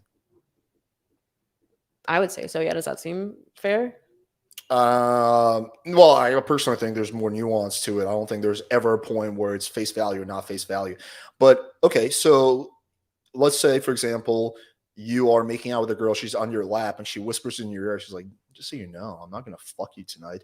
At that point, would I take what she says at face value? If it's a new person, I would say always take it at face value. But really, I wouldn't say based off other things, because like you said, social cues are so risky.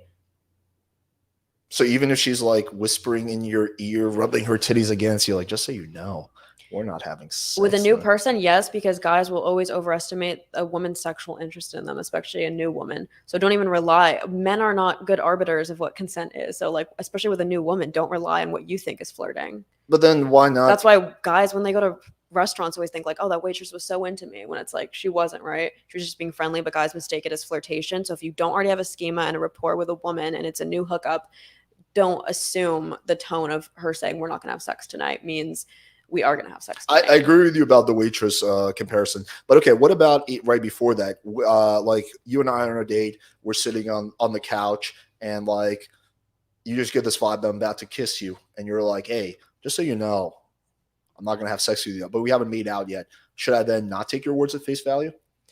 As a blanket rule, I would say with a new person, always take their words at face value unless they tell you otherwise. But then I should take your words at face value when we're walking back to my place and you say, hey, we're not having sex tonight. But you just said earlier that I would not take that at face value. When I say don't take it at face value, I'm saying that doesn't necessarily mean you can't ask again a few hours later if you feel like you guys are sitting closer together and the vibes have changed. I think if a woman says while you're walking your place, no, we're not going to have sex tonight, and then you guys are sitting on the couch a few hours later, because she's already verbalized the no, if you feel like the vibes have changed, I say always verbalize it. Always vocalize the question again. Don't just assume, oh, we're sitting closer together, so it's changed. Her consent's changed. I would say ask it again. When you say vocalize the question, what exactly do you mean? Like, hey. You could still ask, like, do you still not want to have sex, right? If she said earlier, like, we don't want to have sex. Oh, but that would be such a cringy game, though. You wouldn't want to do that. Maybe, but like I said, with a new person, I would always err on the side of caution. Yeah, if you're okay, look, if Because you're then she might be pissed. She might be like, I told him verbatim, I can come over to your house and we can watch a movie if you really want, but just so you know, we're gonna have sex with you. And if he says like, yeah, that's completely fine, and then we're on your couch watching a movie and you start initiating sex, she might feel very violated because she'll be like, oh, it meant nothing that I said that. So why would you not verbalize it again? yeah, Out of fear of ruining your riz. so like the idea, the perfect situation is that you become like a superhero like me, and you can just pick up on people's social cues very well, and you can read the situation and you don't need to ask. The second best scenario would probably be you lean on the side of caution, right? If you're really not good at picking up on social cues. But I just think in addition to that, like for the guys who can't pick up on social cues, yes, it would be like there'd be less misunderstandings if the girl was to like vocalize how she feels. Like, you know, I don't think like that would hurt at all. Like if the girl like even repeatedly vocalize how she feels, and girls who are interested in having sex, you know, don't play the like these like weird "I'm not gonna fuck you" game. Like, don't like. I'm surprised you're disagreeing with that, because I figured like you would be all about like honest transparency or whatever. I'm saying you should assume the person who's a new hookup for you is being transparent. You're saying because you have a past experience, a string of hookups when in which those girls weren't being transparent, you're not going to project that onto the new girl. And I'm saying, why is it my fault that the girls before me who you've hooked up with weren't being transparent? Fault is the wrong word. We're talking about responsibility. It's not the same thing as fault.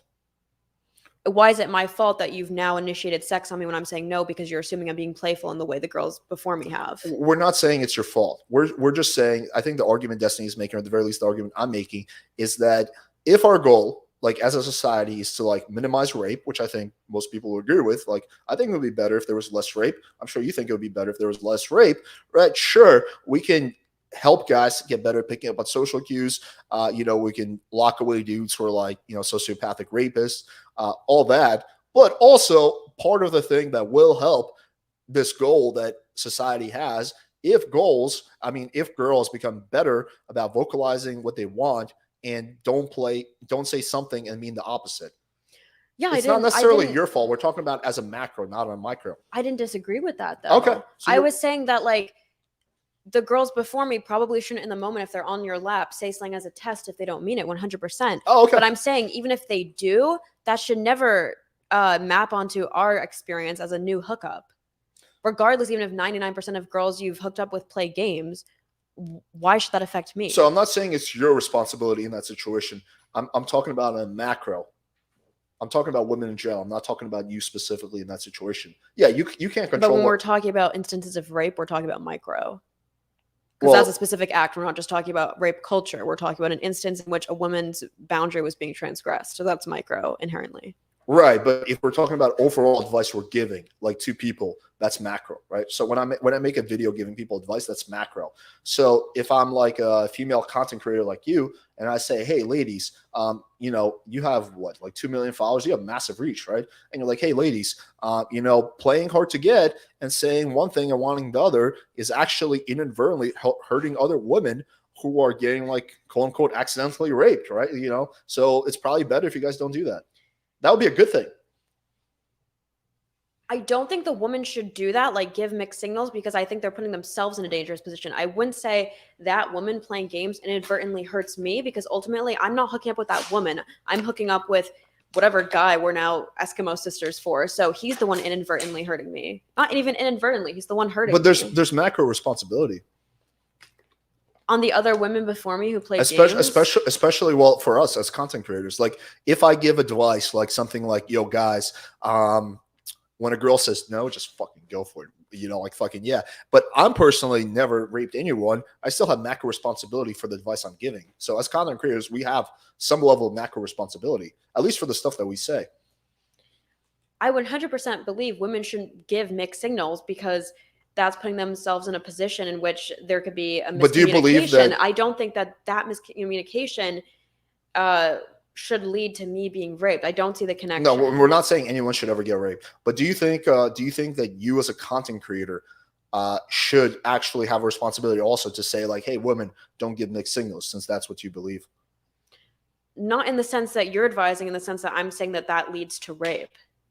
Well, to other women's rapes. I don't believe that at all. But it can definitely increase it. No, only if you're completely removing the responsibility from the guy.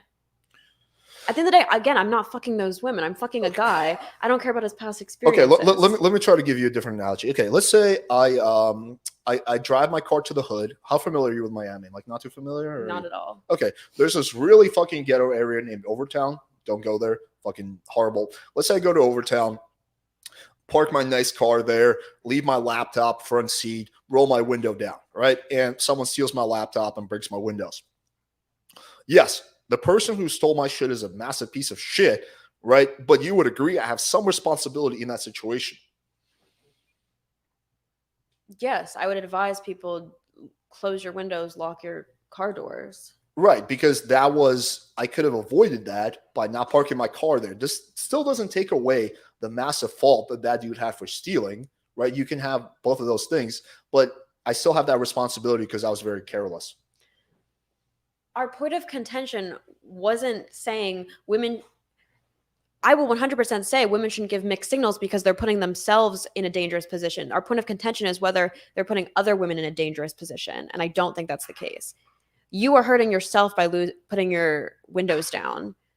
You're not then teaching the car thief that it's okay to do that. Well, you are 100% in a way putting other women in danger because those guys, I mean, like, do you then disagree with the idea that people look for past patterns and act on those in the present? Like, yeah, because those guys, if that guy, he's been with 50 girls, every single one of those girls has played hard to get and has been like, no, I'm not having sex with you, but she really wants to have sex with him, right? 50 of those girls. He's still going to just assume, generally speaking, unless he has very good social awareness, that when a girl says, I want to have sex with you, it means that she wants to have sex with you. On the 51st girl, the girl that could be like, hey, I really don't want to have sex with you, he might just interpret that as the girl being playful and push past the boundary. So those 50 girls inadvertently contributed to this dude having this idea, and that could have been avoided if they didn't give the guy mixed signals. So absolutely, there's a carryover effect. I just don't believe that because, like I said before, I think there's a default standard of no means no, unless maybe otherwise you're already in a situation with a girl where maybe you guys are doing like role play or BDSM and then you have like some other safe word or something. Same way I wouldn't assume because maybe I've fucked 10 girls who like to just be slapped across the face. If I'm with a new girl, I'm not just gonna like choke her out till she starts crying because other girls were into that. And I wouldn't blame those girls and say, like, a lot of feminists actually do that where they get mad at girls for even having like CNC kinks, like consensual, non-consensual kinks, because they think you're now training guys to now with new girls who aren't into that be put in like a precarious sexual position. And I disagree with that stance. So that's why I feel consistent about this one, if that makes sense. Yeah, but I guess like what would be so bad about women just like I know you're saying that you don't do it from a selfish angle because you're putting yourself at risk, but what would be so bad about generally advocating for women in general to like, aside from like the risk for yourself, like, hey, like for example, if I'm advocating for men to stop simping, that generally benefits me and all of the men, right? So if less men are simping, that's good for all men. And if less women are giving mixed signals and playing games, that is generally good for all women. Again, I see that as more analogous to like if I were to then dictate women's sexual kinks and be like, don't let men slap you, don't let men call you dirty little sluts because you're now teaching men to see women as subhuman, right? I think they're maybe hurting themselves in that instance because maybe that man will see them a little bit differently. If even, I doubt that's the case. I don't think it's their responsibility to cater to me. It's whatever person I'm hooking up with, it's their responsibility to cater to me and my sexual consent and take no at face value, right? Okay, let me flip the question like this. Do you think women have any responsibility when it comes to mitigating rape? At the micro level, yeah. Same way you're talking about the car thing. So let's talk about the micro then. What are some of those micro things? So if I'm hooking up with a guy and I'm saying no in a playful way, or I'm saying something in a way in which the tone doesn't match the content of what I'm saying, I would say that's me being misleading and I shouldn't do that. Okay. Right? Because you're increasing your likelihood of getting raped, right? Yes. Okay. Because then I'm purposefully misleading the guy, or I'm banking on the fact that this guy's going to understand my tone. And why would a new guy understand my tone? What about like some other ways in which women could be responsible for mitigating rape? Besides using words outside of their proper definitions, I Mm. don't think I can think of any. Well, what about like a girl who is walking around a really shady part of town with her titties out? Like, right? Like that's obviously the rapists are still really equally as fucked up, but that you know, she could have mitigated her chance of being raped by not doing that, right? I would advise women not to walk alone in dangerous parts of areas at night. Why? Because they can get raped. Yes, that doesn't mean they have a responsibility to not do that. And I don't see what titties have to do with it. India's like the fucking rape capital, and I promise you they're not walking around wearing this. Yeah, well, India has a whole bunch of like cultural shit. I'm just saying I think it's really dangerous and harmful to even correlate likelihood of rape with outfits, because there's been found to be absolutely zero correlation. Wait, do you think that if we take 200 girls, like your average girls, we pick one category of girls and we send them into like dangerous part of the town with their titties out. The other part of girls are like, you know, whatever, being super careful. You don't think the titty out category will have more instances of sexual assault and rape? Honestly, I'm not sure. I mean, really? Genuinely, I don't know. Well, like, okay, if we flip it and we say me, okay, do you think we take two categories of guys, 200 guys? One category of guy is walking around a really shady part of town with like an expensive watch. The other part of guys like being careful, not walking around shady part of town with expensive watches. Don't you think we'll see a, you know, correlation between theft? It's a false analogy because I have a pussy regardless if I'm wearing a baggy t-shirt or not. So as long as they can identify me as a woman, I think my likelihood of rape is the same regardless of whether I'm wearing a plunging tank like neckline or not. Well, no, because in order to get raped, there needs to be like no police around. So if you're walking around Brickell, sure, you're the same person, but there's police around, there's people around. Like it's very unlikely that will happen. Versus you're walking around Overtown, 2 a.m. at night. There's no police, there's no people. Like it is a crime of opportunity, and that can happen. And furthermore, if we take the clothes thing, which I don't think is as significant as the area, if you're walking around like really with your titties out and whatnot, the guy might look at that and he might be like, yeah, she's just asking for it. He might backwards rationalize it in his mind. Versus if you were dressed really conservatively, you wouldn't even show up on his radar. I just don't think showing cleavage equates to the watch example because, again, I hate being so graphic, but it's like he's assaulting your genitals, not your tits. But the tits turn him on. I mean, that doesn't mean she's asking for it. No one's saying she's asking for it. I'm not saying that at all. I don't think. You just said his backwards rationalization would be she's asking for it. That's the argument that guy will make in his head. That's the argument a guy might make about a girl who's walking around town at night, regardless, even if she's wearing a t-shirt, or a girl at a club who's drinking, or a girl who lets herself get drunk to the point where she's now falling. Sure. In that last example, yes, that is more likely. That is an argument. It's a bad argument. It's a delusional argument that a rapey guy might make. So I'm just saying, like, if I had a daughter or I had whatever, I have like nieces now, right? You know, who I love. So if my nieces come to me when they're like 16, because they're little kids now, and they're like, Alex, we love you're playing with Fire Channel. We want dating advice. We're really worried about being raped. What do you think we should do? I would never be like, oh, well, there's nothing you can do. I'd be like, okay, well, number one, don't go to dangerous parts of town. If you do, you know, probably you want to have a taser and dress a little bit more conservatively. Don't get drunk by yourself. Always have a friend. Use the buddy system. Don't go straight to a guy's house. You know, meet him in public first. There's like a bunch of things I would give her to reduce her likelihood, i.e., giving her some level of control about the situation. Like, would you disagree with any one of those pieces of advice? Okay, so if someone were to call me on a hotline and say, what are my chances of reducing the chances of getting murdered? I would say there's a lot of things you could do. Yeah, you exactly. could not leave your house. You could not go to shady areas. You could not walk around wearing expensive jewelry. Do I think in general people should have to do those things? No. Do I think it makes it their responsibility if they do get shot because they left their house? No. I don't think. If someone calls me though and asks what are things to mitigate, obviously there are things you could do to mitigate the likelihood of something. Yeah, so should is the wrong word, because I don't think anyone should ever have to deal with rape, irregardless.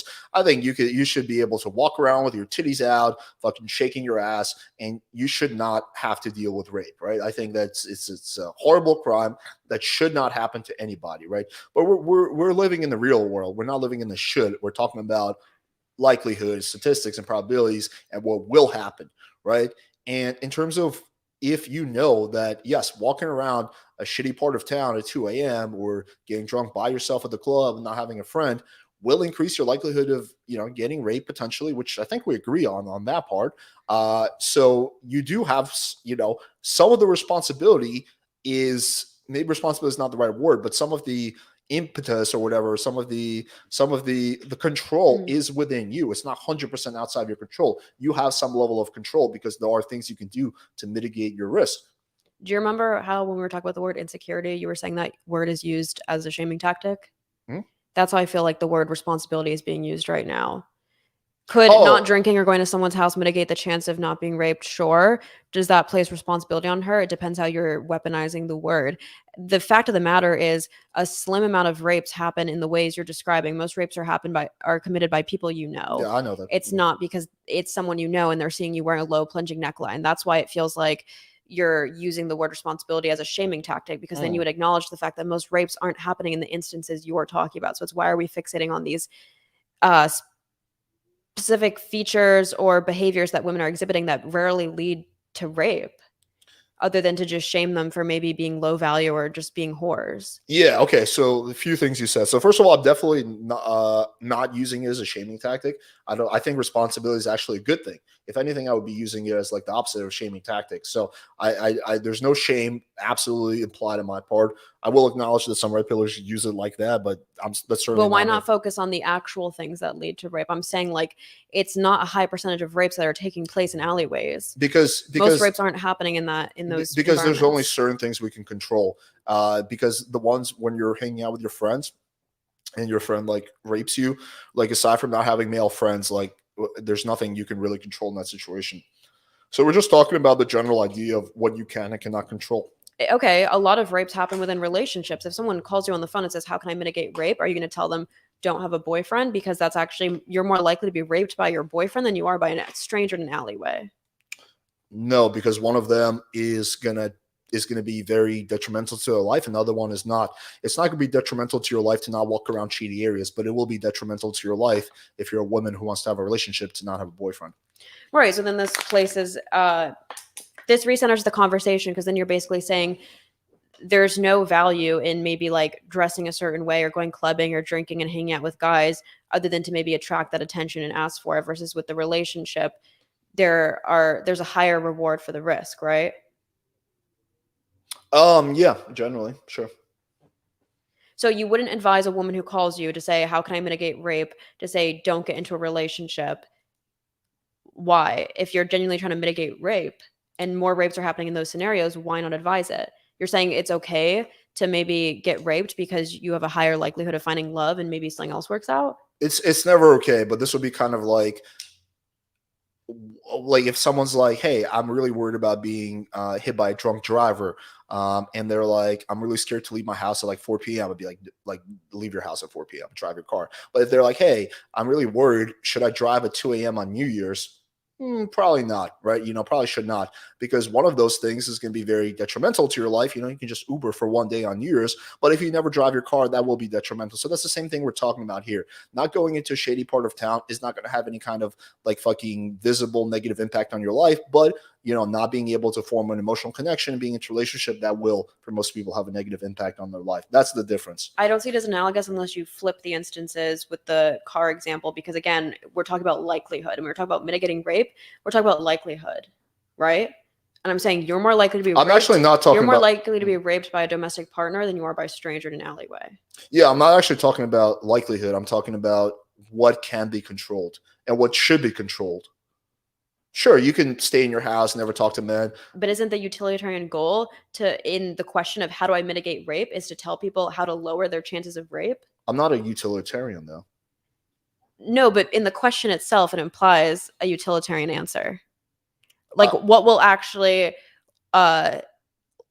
drastically lower the chances of getting raped. So if you're going to tell a girl to not, walk alone at night wearing a plunging neckline, then why not also tell her don't get into a relationship, don't get married, because that is more likely to increase her chances of rape. Because my ultimate end goal isn't to reduce rape. My ultimate, I guess, if I had one, is to increase overall happiness and life satisfaction. And sure, there's definitely a higher chance that you will be raped, I guess, with people you know, but that is a very important part of life. There's a, if you don't eat, you're not going to get food poisoning, but that is a very important part of life too, right? So yeah, it's like that thing versus there's no negative downside to not going to a shady part of town. So I'm not coming at it from a utilitarian perspective. Hey, I want to mitigate rape as much as possible. I'm coming from the perspective of like, okay, what are some practical things that we can do to mitigate rape that are not going to negatively affect that person's life? But it's not that practical if most rapes are happening in those familiar instances. If only like 5% of rapes are happening in clubs and alleyways, then that woman having to spend every weekend inside her house. But no one's saying that. We're just saying it's probably better not to go to a shady part of town at like 2 a.m. We're not saying she can't leave her house.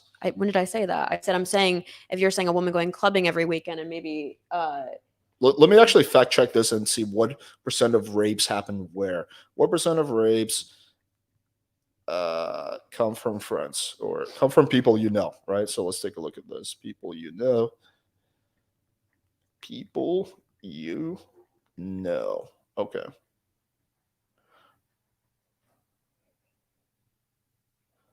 Okay, so approach about a non-stranger. Okay, so 73% of sexual assaults are by someone who's not a stranger. So that means that a solid 1 out of 4 are by strangers. So it's not negligible. But I would never tell my why not tell them to do the thing that mitigates the 75% of rapes? Because why focus on that minority? My end goal isn't to be like some kind of rape crusaders just in this situation. But if someone's calling you and saying, how do I mitigate rape? Why not give the answer that mitigates rape the most, which is don't enter a relationship? Because that's an unreasonable ask that's going to take a negative toll on their life versus not going to a shady part of town. I think rape is going to take a negative toll on your life. Sure. But I think that, it's pretty I mean, do you think it's reasonable to avoid relationships just because you're worried about being raped? Like, do you think that's going to be better or worse? I'm not saying it's a good thing to advise. Like I'm saying, I don't think it's a good thing to advise don't wear a low-cutting top, because my whole point is that doesn't actually lead to rape. Well, 25% same way getting of the into a time relationship doesn't lead to rape. Those things maybe coincide sometimes. And same way I'm saying it sounds ridiculous to tell someone not to get into a relationship because it drastically increases their chance of rape. You wouldn't tell someone to not drink or wear like a low plunging top because it can possibly lead to rape, because that's actually a way smaller chance than the other thing. Well, 1 out of the 4 girls that get raped, it happens by a stranger, right? So we're assuming it's like kind of like back alley type of shit or whatever, date rape. So yeah, not necessarily back alley. That could mean, okay, don't go on dates. I think stranger could also mean like a first Tinder date. Well, I do think that if I was advising my niece, I would probably tell her don't go straight to a guy's house, and also give your girlfriend your location. Yeah, I would give her some advice like that. I think there's a reasonable middle ground. It's not don't leave your house or don't go out alone. It's don't go to a really shady part of town at 2 a.m. Sure, I'm just saying, why are we putting so much disproportionate focus on the 25%? Because that's the part of life that doesn't have it. Because by doing that, there's no negative downside to your life. Versus there's a negative downside to your life to not have a relationship. That's the big difference. But can you see why, from my point of view, it feels like bad faith advice and a shaming tactic when that only mitigates that 1/4? But what is the shaming? Who am I shaming? Because my like future niece. Because if you're focused on these things like that are tied to also just like modesty and purity of like not drinking and the I don't give a fuck about any of that stuff. But can you see why that's hard to believe when those things don't actually have a big correlation to rape? And you're saying that it does? But those are the things like, okay, let me try to give you a different analogy. The U.S. The healthcare budget is insane. We spend insane amounts of money on healthcare, right?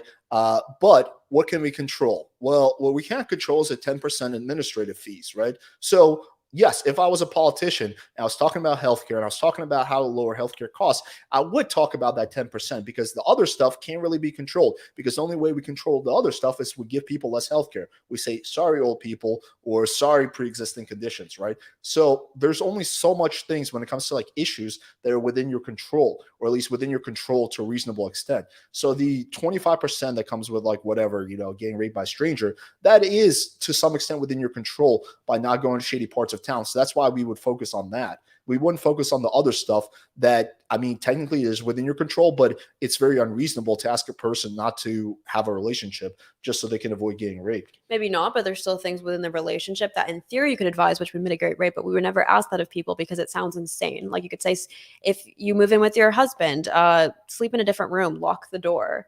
You've now mitigated the chances of domestic rape by a ton. Have a friend live in the house, have roommates, right? How often does that happen? I'm saying 75% of rapes happen by people you know. Right, but not necessarily your husband. Not necessarily domestic, but I'm just saying, would that also mitigate it? It probably, But maybe. we would never ask that of women, is my point. Right, because I feel like that's an unreasonable ask. Because that's going to affect the intimacy you and your husband have. Versus this is not going to affect you in any negative way. There's no downside to you not going to shady part of town at 2 a.m. But there's definitely a downside to you fucking sleeping in a different bed. That's going to, you can't cuddle. There's no intimacy. Yeah. Like if my girlfriend was like, hey, we're going to sleep in separate beds, that would be like probably the end of that relationship. I'm like, all right, well, I'm already seeing like the fucking cracks falling down. Okay, so then higher risk of rape is justified if it can lead to higher reward. Higher risk of rape is justified if it can I don't think it's ever justified from the rapist perspective.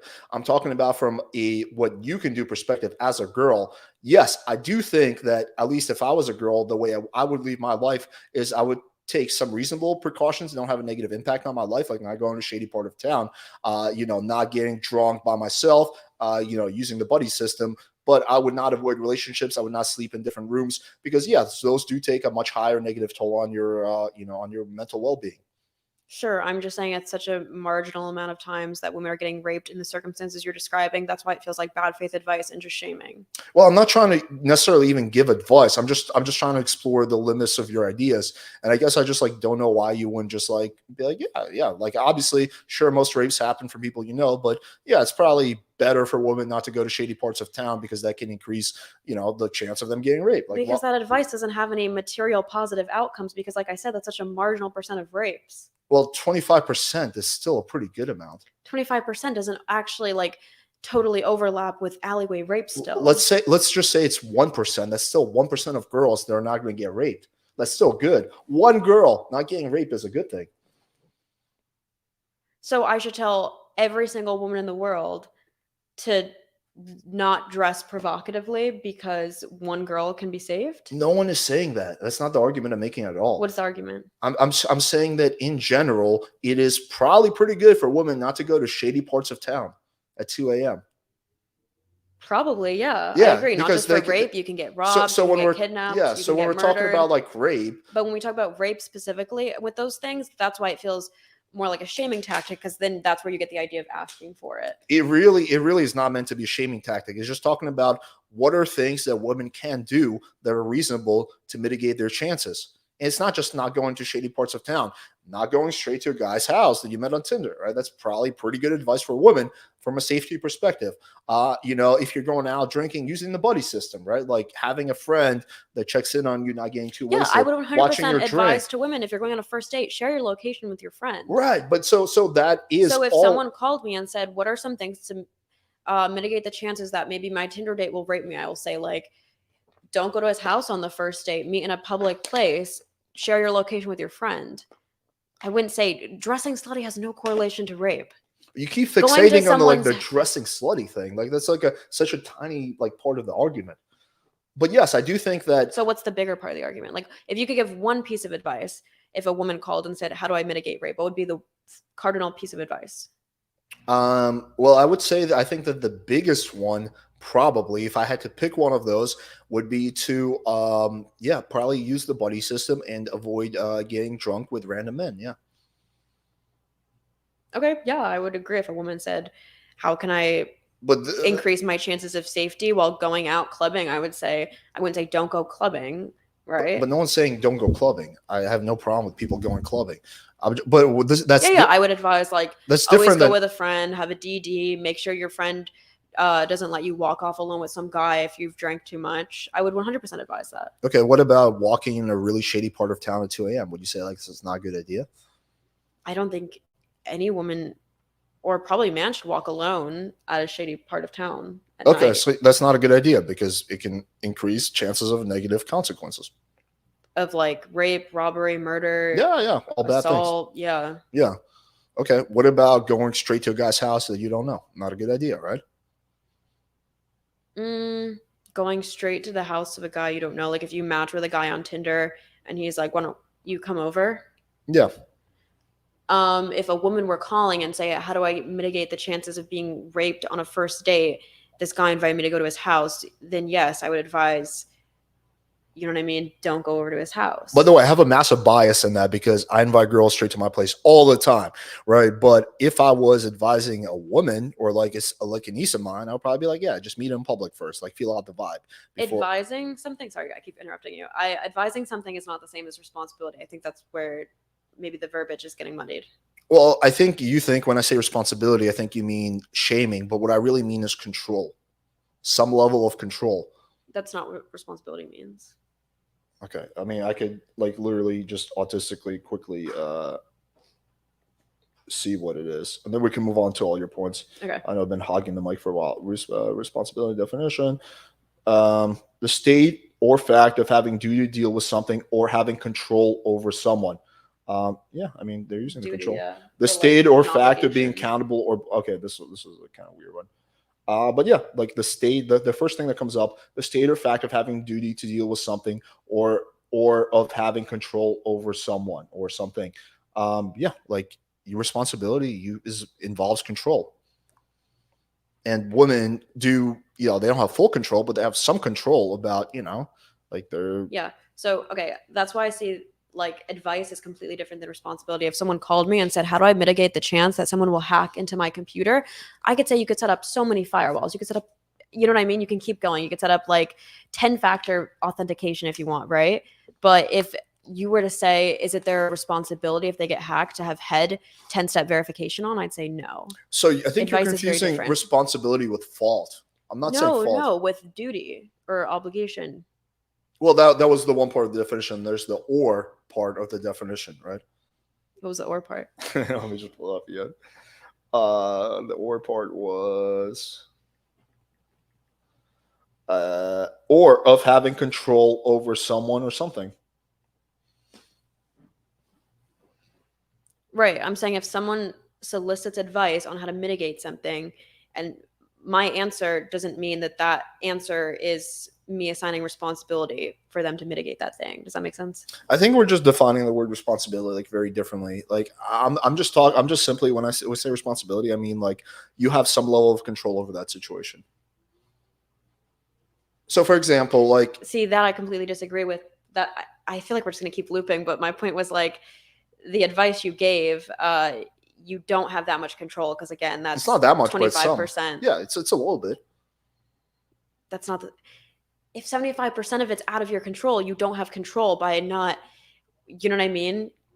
No, you have doing those things you advise. Look, you can be the best driver ever and get hit by you can get into a fatal car crash. But if you avoid speeding, you get a safe car, you wear a seatbelt, you don't drive at 4 a.m.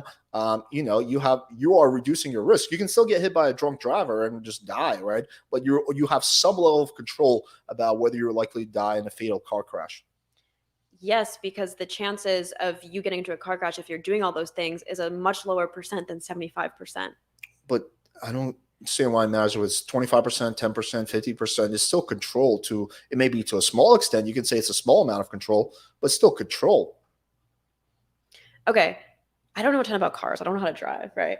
But let's say that if someone called and said, how do I mitigate my chances of getting to a car accident? And like the biggest things were don't drunk drive, make sure your car is inspected, and then maybe there's some small thing of like, and then there's only like a 5% chance that your car can get into an accident because I don't even know what's like something I can't even conceptualize. I mean, if you're driving really late at night, probably increases your chances because there's more drunk drivers. Rhaegar, stop. I'm saying like, and then you were to say, okay, don't drive late at night. That's the one piece of advice you give. You wouldn't then say, okay, then it's in your control by not driving late at night, right? Yeah, I would say if you're also then drunk driving and doing those things. And if drunk driving is the biggest, let's say that's the biggest cause of car accidents, and then let's say, or domestic or acquaintance rape is the biggest bulk of rape, right? And you're not advising any of that because you don't want to risk it. You're not going to advise the thing with the least amount of impact and then say that that puts the person in control. No, not full control, but you have some level of control. It could be minimal control. It doesn't have to be a lot of control, but it could still be some control. If you have any kind of influence on the situation, even if it's small, you have some level of control. Mm-hmm. Sure, I guess just like the implication of the word control is that like if you're giving someone a piece of advice, you're giving them control and they can prevent it from happening. No, not entirely, of course. Yeah, you just have some level of control in the situation, some way to affect the probability. Sure, I'm just It's telling not you what the 100% outside of optics your are control. of advising a woman to not do the certain things that rarely lead to rape. Yeah, well, I mean, And like I said, the reason we had this conversation is because it started with the idea of like dressing a certain way. I think that was the first example you gave. well, I do think that, And that has, I believe, 0, if even 1%, 0 to 1% of even like a likelihood of increasing rape. really, you think if we take like 100 women, like one of them are dressed very modestly, and then like, I mean, they did there was an experiment where they took a woman walking around in a hijab and she got catcalled way less than a woman who was like dressed normally. So it does seem like that, like, you know, dressing more modestly does increase, at the very least, it decrease your chance of like unwanted male attention. Sure, that's not the same as sexual assault. Sure, but it starts with the unwanted male attention, and sometimes a small No, percentage. most catcallers don't end up being rapists. No, most of them don't, but a small percentage of them do.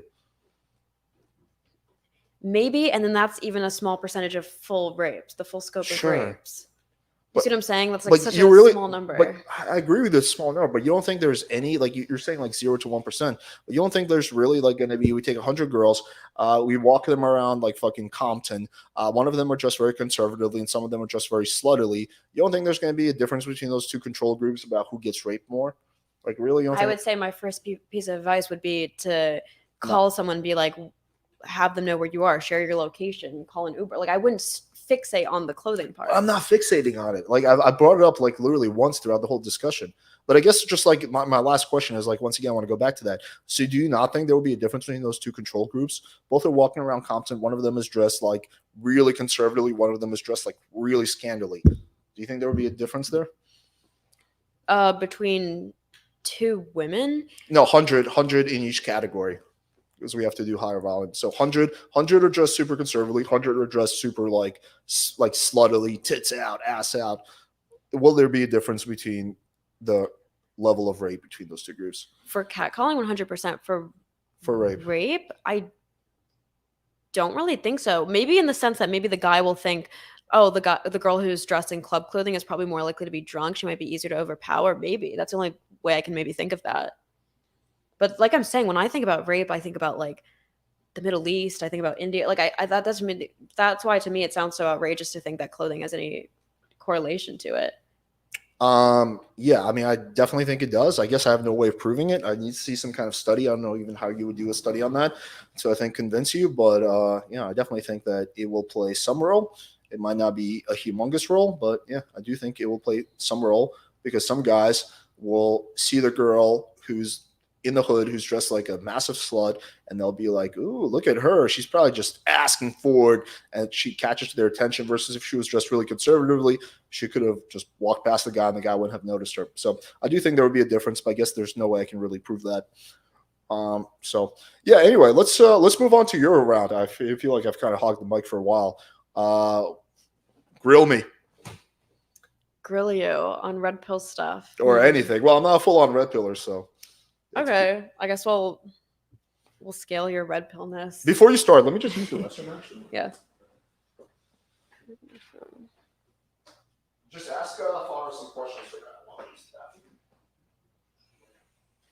With nothing too offensive. Okay. What are 3 pieces of advice you give to someone with 0 experiences in dating?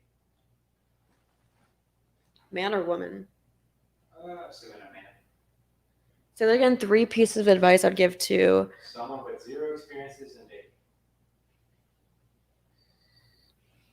3 pieces of advice to what, like get a girl or like? Imagine to get a date. Okay. With 0 experience in dating, 3 pieces of advice to get on a date. First piece of advice, I would say get on dating apps because there's just a diminishing number of like warm spaces, places where you could like bond with women and probably ask them out in real life. So I would say like dating apps will probably increase your chances of being able to get on a date. Just because I just think that's where the future of dating is heading. I guess secondly, kind of compounding that, make sure it's actually like a good profile, put enough information about yourselves, try to seem charismatic because I do feel like girls tend to. I'm ready for my grilling. Okay. I don't know. I guess I'll just ask you red pill questions. Do you think body count matters in dating? Does it show the dateability of a woman? I have like mixed views on that. So I do think like red pillars obsess about like body count way too much. I think that it's each guy's prerogative to whether they wanna or not want to care about body count. I don't think guys should be shamed or stigmatized for caring about body count. There is a study that shows that women who have a higher body count are more likely to divorce you. So there are valid logical reasons for guys to be concerned. Me personally, I've never been obsessed with it. But if a girl, like when it comes to sex, I wouldn't care at all. But if it was like it just happens that every girl I've been in a serious relationship with, their body count was like max 15. Most of them were actually in the single digits. If a girl I'm thinking about getting serious with told me her body count was like 300, I do think that would be concerning for me. And I think I would have to really explore why.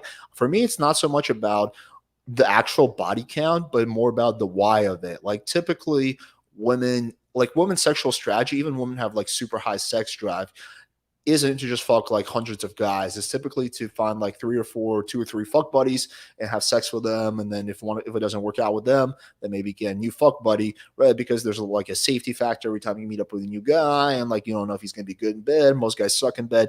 So if a woman's like fucking hundreds and hundreds of guys in the past, it's like the question is, why did she do that? Well, if the reason she did that is because she's highly novelty driven, which it is quite often, well, then that means that your relationship is not as likely to work out because, again, she really, really needs that need for novelty, right? So for relationships, you generally want a girl who has a lower on the novelty seeking scale. And I can relate to this because I'm someone who's very high in the novelty seeking scale. I love novelty, and that's why having monogamous relationships for me has been a very struggle, which is why I'm now in a one-way open relationship because I have that desire for novelty. So I know how that can affect someone. So yeah, I would probably not want a girl with that. But I don't think a woman should be shamed for it or stigmatized or called any names or whatever. But I think it's each guy's prerogative to decide whether they want to date a girl with a higher body count or not.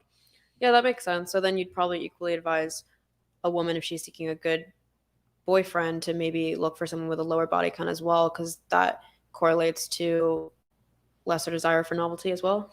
Yeah, probably. I mean, I do think like from a girl's perspective, there was no study done on this, but it just intuitively, if I'm thinking, you're picking between a guy whose body count of 5 and a guy with body count of 500. Which one is more likely to cheat on you? I mean, I would venture to say it's the 500 guy. Again, I can't prove that, but just intuitively thinking, like, yeah, that makes sense. Like my niece comes to me with advice.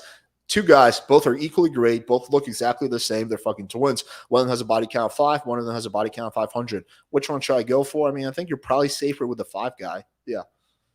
I guess, yeah, I don't know what the stats are to correlate to that. I guess my fear would be sometimes with the guy with less sexual experience. It could be because it is harder for guys to like get dates and get laid and stuff. It could mean that the opportunity wasn't presented. So sometimes I feel like it depends why their body count's 5. So if a guy's body count's 5 because he's actually really picky and he's had the option of having sex with hundreds of women, but he chose to only have like those intimate sexual relationships, I think that's extremely attractive. But if it's 5 because he's only had 5 opportunities to fuck and he took up every single one, then I wouldn't take them up, because then I would think if we're in a relationship and maybe a girl comes along, you know what I mean, he will take up that opportunity.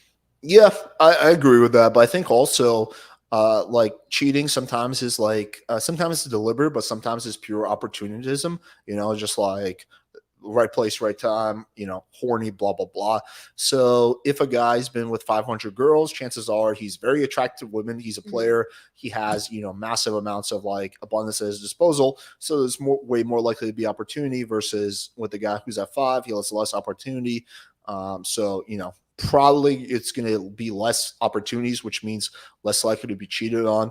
But I never personally like obsessed with like the whole, I want to do everything to reduce my chance of getting cheated on. I know red pillars talk about like, oh, don't let your girl have an Instagram because guys will DM her.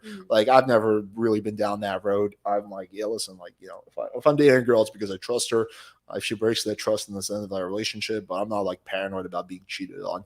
But yeah, I can see why some guys who, for example, maybe had trauma in the past and they were cheated on are really careful about that, and that is very high on their priority list.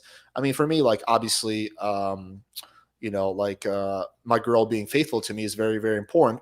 But I'm not worried about being cheated on. It's never really happened to me. Once ages ago when I was like a fucking 23 years old, borderline, but they just made out. But like it hasn't really happened to me. It's not something I'm really like worried about. But I know I can see why for guys who've been burned, they are worried about that and they would want to do every single thing in their power to reduce their likelihood of being cheated on.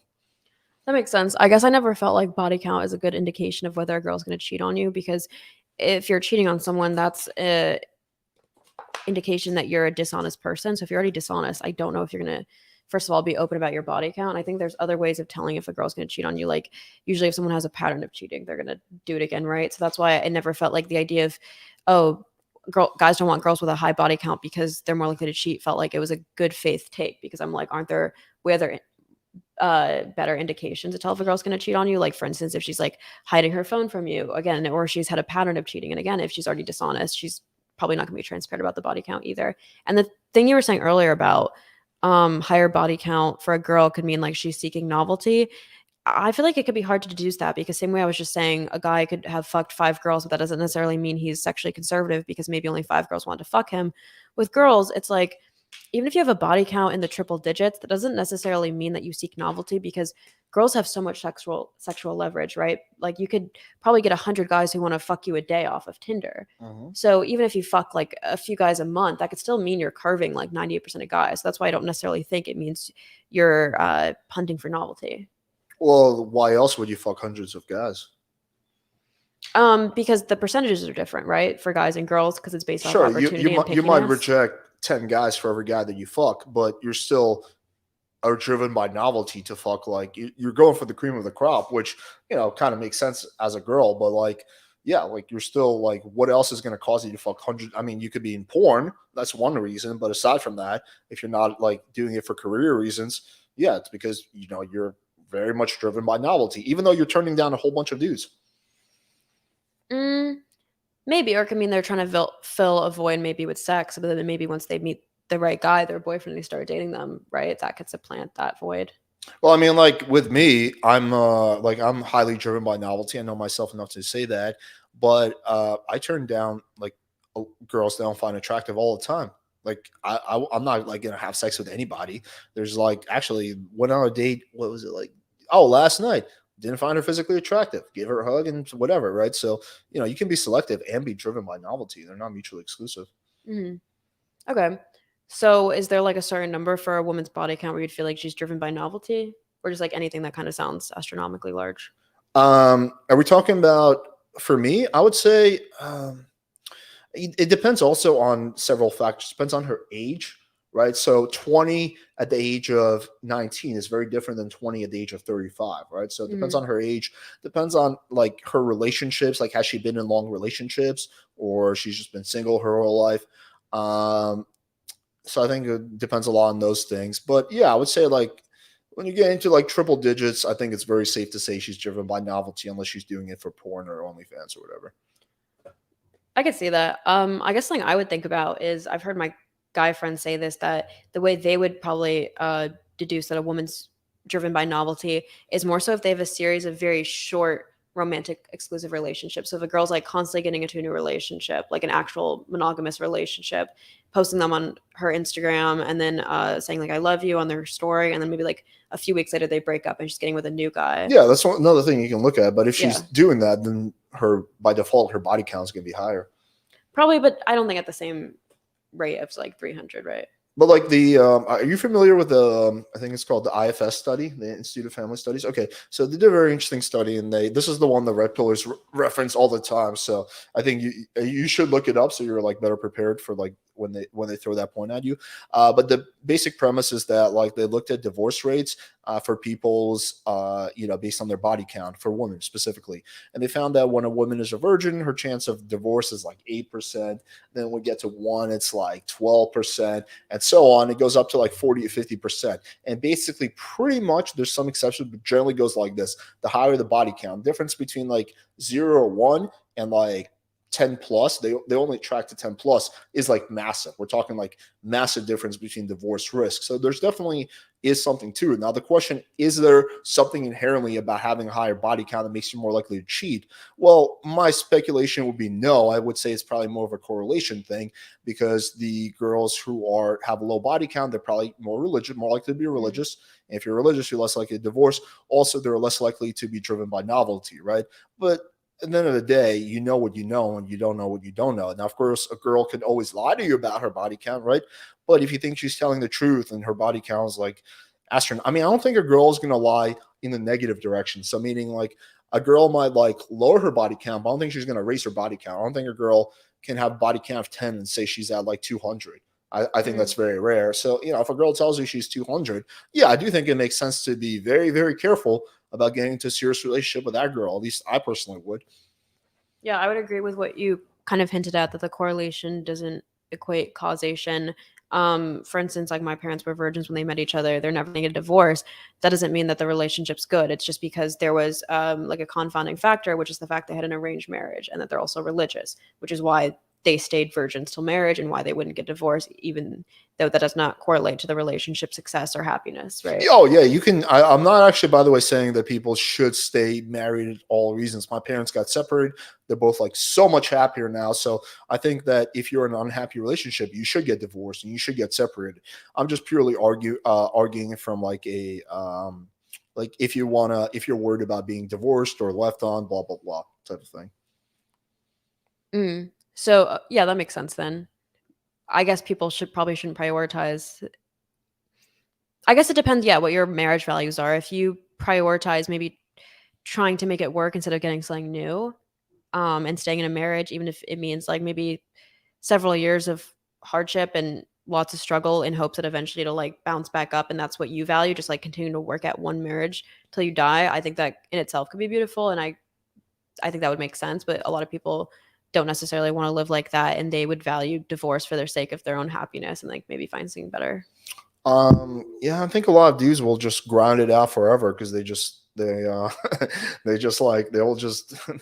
want the headache of a divorce, and they'll just grind it out. Like with my family, like my dad was like in the grind it out camp, and my mom was like, "Hey, listen, like this is we got this is not working." So anecdotally, I've seen a lot of that. Like dudes are like hanging on by like a thread, and the girl's like, "Okay, we have to end this. This is not working." Yeah. I think we largely agree on that one. Yeah, I'm not like a cringy red pillar who's like, bro, just date virgins, bro. No hymen, no diamond. Yeah, that makes sense. Though that's a more like nuanced perspective on like why and when to maybe care about body count. I guess why I was always off put by the conversation is because, I always heard guys say like the reason guys care about body count isn't because of insecurity or hoe shaming the woman. It's because it correlates or causes her increase of cheating. But the reason I never believed that is because I don't know how you define body count. I think most people use it just to refer to like penetrative vaginal sex. You use it to also include like BJs and stuff like that? You're saying? just I use it to include like penetration. Okay, yeah, that's why I always wondered like how come it only fixates on this like one type of sex, and that's why I felt like it was more like an evolutionary psychology thing, because even marriage therapists who are talking to women who are cheating on their husbands, they'll always advise them, or they tend to advise them sometimes, to only have oral sex with the men who they're hooking up with, because it'll be an easier pill for their husband to swallow mentally, and they're more likely to get over it than if the husband found out they're actually having like penetrative sex. Which is why I didn't understand then, okay, if the reason guys don't want a girl with a high body count, as in like a large number of men who they're having penetrative sex with, is out of fear of cheating, but then if the woman's already cheating, he can possibly get over it as long as it's not penetrative sex. It felt kind of Well, like it didn't make sense. I'm trying to follow this argument. So I do think actually that maybe we actually don't agree on this, that a woman with a higher body count does have a higher chance on average of cheating on you. I do think that there's a correlation there. I mean, for sure. Not causation, but correlation. What was the second? No, probably. I'm just saying I don't think that's limited to her number of like penetrative sex partners. I guess I'm always wondering like how come it's just that one type of sex? Oh, it's not. Yeah, it's not So limited. how Just to come that. body counts solely characterized by like penetrative sex partners? Like how come people don't really care about like the amount of guys that girls had like BJs with? Like I think they do. I think most red pillars would care about that. They're just like, but they don't really ask for that. I think just for the sake of like a conversation flowing, and like you can't really get into the weeds like with too many things. You don't think so? You don't think it's that they actually just put like a disproportionate amount of emphasis on penetrative sex? No, I think like red pillars would, like people like Myron would like see it as cheating if you were just to like wear like a sexy outfit and go out to a bar and just talk to people. So Oh, because yeah, they see like Instagram as cheating, maybe. yeah, so I think a blowjob would definitely be cheating. That would definitely be like a no-go, even a makeout or something like that. Oh no, yeah. I just meant like how come mentally guys are maybe okay with the number of guys a girl has given head to, but I not don't think have they had are. I penetrative think sex if you with. say like, yeah, I've only slept with one guy, but I've given head to 100 guys, like most of those guys are not going to be okay with that at all. You think so? Yeah, 100%. I guess my perception's skewed. I don't know how much of my content you've watched, but I mentioned this on Fresh and Fit that like I've had oral sex with both genders, but I haven't had penetrative sex with a guy. And then guys are obsessed with that fact. They're like, oh, you're like wifey material. I'm like, but you don't even know what my head body count is, right? But they just fixate on the fact that I haven't had that one type of sex. Yeah, I do think, by the way, there's some guys where there's an element of insecurity, where they're like, I've seen this like who Donovan Sharp is? I've seen a few clips. Okay, yeah, I debated him once, but he like his whole thing is dude, this is the most ridiculous shit, but he was talking about like, yeah, like if a girl's been with a lot of guys, then chances are she's seen a dick bigger than you, and like I don't have a super huge dick, and so like, what do you think? I'm gonna compete with a 14-inch cock? And that's like, obviously that's coming from a place of insecurity, right? Like you're just insecure about your penis. So I do think like that happens, but that's not, but there's also situations where guys are like, yeah, like I want to do everything in my power to protect myself. So one of the things I'm gonna look for is, her body count. There's a whole bunch of other things. I do agree the red pillars focus way too much on that and ignore all the other red flags. Like the things I'll personally like focus on is honesty. Have I ever caught her in a lie? What's very important to me. Does she have a good relationship with her family? I think that's a pretty good indicator. Or at the very least, has she tried? I think also looking at the time length of her other relationships, like you mentioned, has she been in like long-term relationships, or she's just like 2 months in and then she's like quitting it? So yeah, so I would look at other things, but yeah, one of them, I think it's not crazy to look at body count. Yeah, that makes sense. The thing with the Donovan Sharp thing, like the dick thing, like yeah, that's clearly insecurity. Do you think part of it also, maybe this is what you meant by the novelty thing? It's like a fear of her being just desensitized, like because how people, red pillars and conservatives talk about the idea of wanting lower body count because it's better for pair bonding. Is that kind of what you meant about when you said novelty? Not exactly, but that's a valid point as well. I'm just talking about how like your brain is wired and whether you're driven by like novelty, you're driven by like connection and whatnot. But yeah, the pair bonding, I don't know. I've never seen any actual science, like legit studies that suggest that having sex with multiple people reduces your ability to pair bond. I don't know. Maybe I need to do more research on this, but from what I've seen, there's just bro science on this. There's not like real science compared to like the body count divorce thing, which is, again, like that's a legit study. So yeah, I'm not convinced that having sex, it could be true. I'm just not 100% convinced that having sex with multiple people reduces your ability to pair bond. Okay. I guess that's kind of what they say, but yeah, I haven't looked into the research myself either, but Yeah, the research is like really spotty. It's like I think a lot of people in this community don't really know how to like discern studies and look for like credible sources, not credible sources. So that's like some random person will write like a random article that's like very unscientific. They'll be like, bruh, you gotta study, bruh. makes sense. Yeah. I don't think we disagree too much on this point. Keep them coming. The questions? Yeah, whatever else you think you might disagree with me on. Wait, so you're poly? What does that mean? You said you went on a date last night, but I thought you said you have a girlfriend. I'm in a one-way open relationship, so I can have sex with other people, but I can't date anyone else, and she can only have sex with me and date me. Okay, explain the decision for that structure. I love my girlfriend, but I have a high need for novelty, which I've realized. In the past, I used to make the mistake of committing to girls that I really liked, and then one of two things would happen. Either I would cheat, which is no, or I would develop resentment for the girl that I'm committed to. And I've kind of learned as I got older what I can and cannot do. So I'm fully capable of giving my girl like undivided emotional loyalty. But if I give her undivided physical loyalty, again, I'm either gonna at some point snap and cheat on her, which I don't want to do, or I'm going to develop resentment for her, which I don't want to do. So yeah, I just started being upfront about what I'm, able to do and not able to do. And she was okay with it. She doesn't really seem to care about me being physically monogamous to her, as long as I am emotionally monogamous to her, as long as I don't, start hanging out with any of my exes. I don't start like dating any other girls. No other girls start sleeping over. So we kind of talked about what we're okay with, what we're not okay with in the beginning of the relationship. And yeah, that's kind of where we are. Okay. I don't know what your girlfriend's preferences are. If she wanted to also have it open on her end, do you think her now divided sexual attention would lead to divided emotional attention? Because you're saying for you, there's no correlation. Like you could have divided sexual attention, but you could still be completely emotionally there for her. Is the concern that you think if she was physically open with other people, she wouldn't be as emotionally there? No, I don't want my girl getting fucked by anybody else. It makes me deeply, deeply uncomfortable, the idea that my girl would be with another man. So even if she was able to completely not get emotionally involved, I still would not be okay with her even making out with other guys. Okay.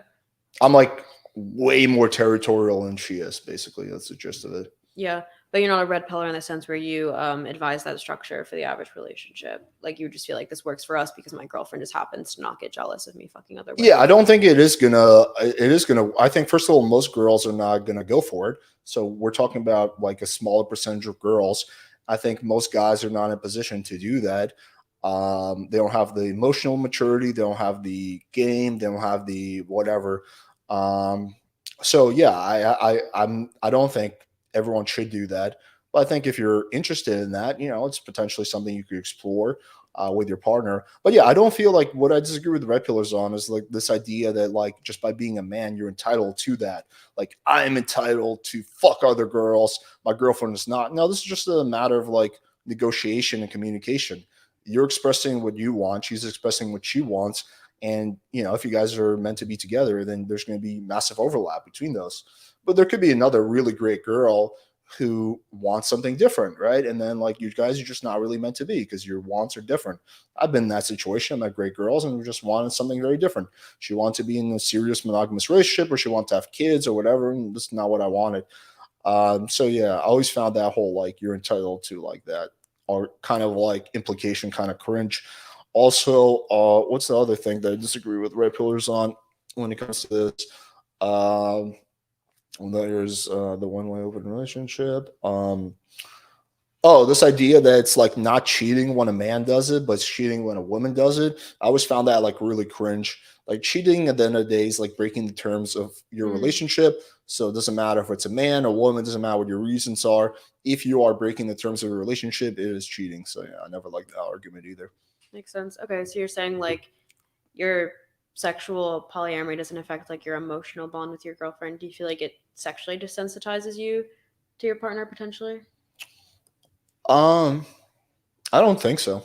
Okay, because I know they said at least for like guys who watch like a ton of porn, maybe it ends up like making them a bit sexually desensitized to your partner. You don't feel like hooking. I mean, I don't know how often you hook up with other girls, but you don't. Yeah, maybe if it was like like twice a day or every day, but it's like maybe like have twice a once a month or something like that. Yeah, maybe if I was doing it, like, way more often, it would. Yeah. Oh, this I think if you're watching, like, once a month, I don't think it's gonna desensitize you. But I think most people watch porn every single day, twice a day. That's where it becomes an issue. Okay, so do you feel like you're in this one-sided open thing for life, or do you think like in 10 years if you were to say like, hey, this is actually starting to make me comfortable, like if it, I don't know if you guys have kids, if you guys end up having a kid together, would you stop being open on your end? I mean, it would be a very difficult decision. I've been asked this question before. I think at this point, I'm still invested and, like, love my girlfriend so much that if she asked me, I would be happy about it. But I don't think I would be willing to lose her. But I think that it would put our relationship, it would give a expression to our relationship because I think my need for novelty would come out later. So I would try to get her out of it. I don't think I would be able to just like end the relationship because I'm just so like, invested in her. But I think overall negative for our relationship. But fortunately, she's the kind of girl who knows that, and I don't think she would ever ask that of me. Yeah. So I guess the way I understood it is you're saying you wouldn't advise this relationship structure the average relationship because girls wouldn't go for it, right? In this sense, if it felt like your girlfriend's okay with it. But then if you're eventually down the line to talk her out of it, is that not fair to her? Maybe just break up at that point. You could. I mean, I think that you should try. Your first course of remedy should be try to communicate. Um, Now voice that it does bother her. 'Cause I guess what you're saying is right now it doesn't bother her, but if it does, why take her out of that? well, why does it bother her? Like, right, explore the why, see if it's like a legit reason or it's maybe not a legit reason. Um, yeah, I mean, I think that, well, would I advise an average guy? Depends on what they want. I'm not saying I would not advise it for the average guy. I'm saying, like, if you're a guy who wants that, then that is something you should explore. Just keep in mind that girls are not going to go for it, right? And we have to screen very carefully for a certain type of girl. And we need videos on how to do that. So, I mean, I think it just depends on what you want as a How do you screen for it? man. Many things you can do. I think the first one is you have to figure out if the girl that you're seeing is jealous or not. Generally speaking, jealous girls are not going to go for it. If the girl's not jealous, the odds are a lot higher. So I think you need to figure out the level of jealousy. You can do that, for example, through threesomes, right? Like if she's threesomes, chances are she's not. So you can just have a discussion with her about it. I think there's a, you can like screen for that. You can just be a partner, bring up the man, and be like, "Hey, listen, I really like you. But I'm not capable of monogamy. I just want to know if that's going to be a deal breaker for you later on." Makes sense. Yeah, I mean, I was fun with my girl that like that though. I'm not really interested in being monogamous. Yeah. What's your first relationship and structure of all your relationships been this structure? they've like they've like worded it, but this is like my cleanest way of doing it. Like in the past, I would like kind of be upfront, but kind of not. But like this is my first time being brutally upfront. Mhm. So I've like flirted with that idea before my past relationships, but it wasn't as straightforward as it is now. Yeah. And feel like this is the most happy structure you've had. I mean, I'm very, very happy in my relationship. I don't think it's like best relationship. Oh, very, Davey, what's wrong? It seems like fucking struggling over there. They're saying nothing's been touched. I don't know. How bad is it? Saying it's I don't know. Uh, Try and put it back in. on who's shitty? Already. On who's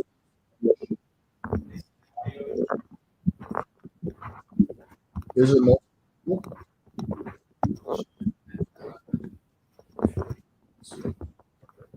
Oh yeah. I see. Okay.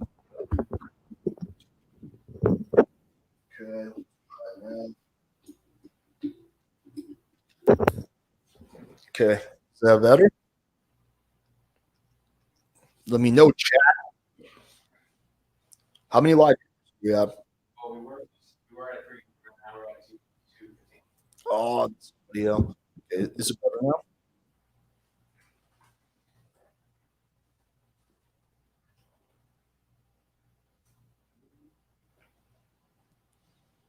get an audio check. Tap on. What's the issue? Like, how bad is it? Can they still hear us? It sounds clear on my headset, so I have no idea. Is it just one?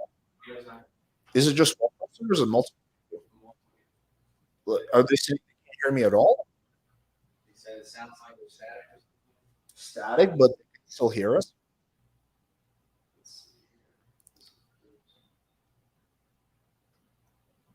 Okay, try that. Okay, let's try. Anyway, let's get back to the discussion. Okay, so yeah, I think we largely agree on this one. What else you got for me?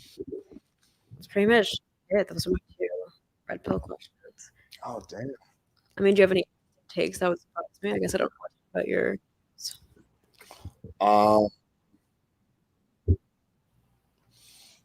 I think the age gap is a myth, but that's like a pretty common red pill one. Mm,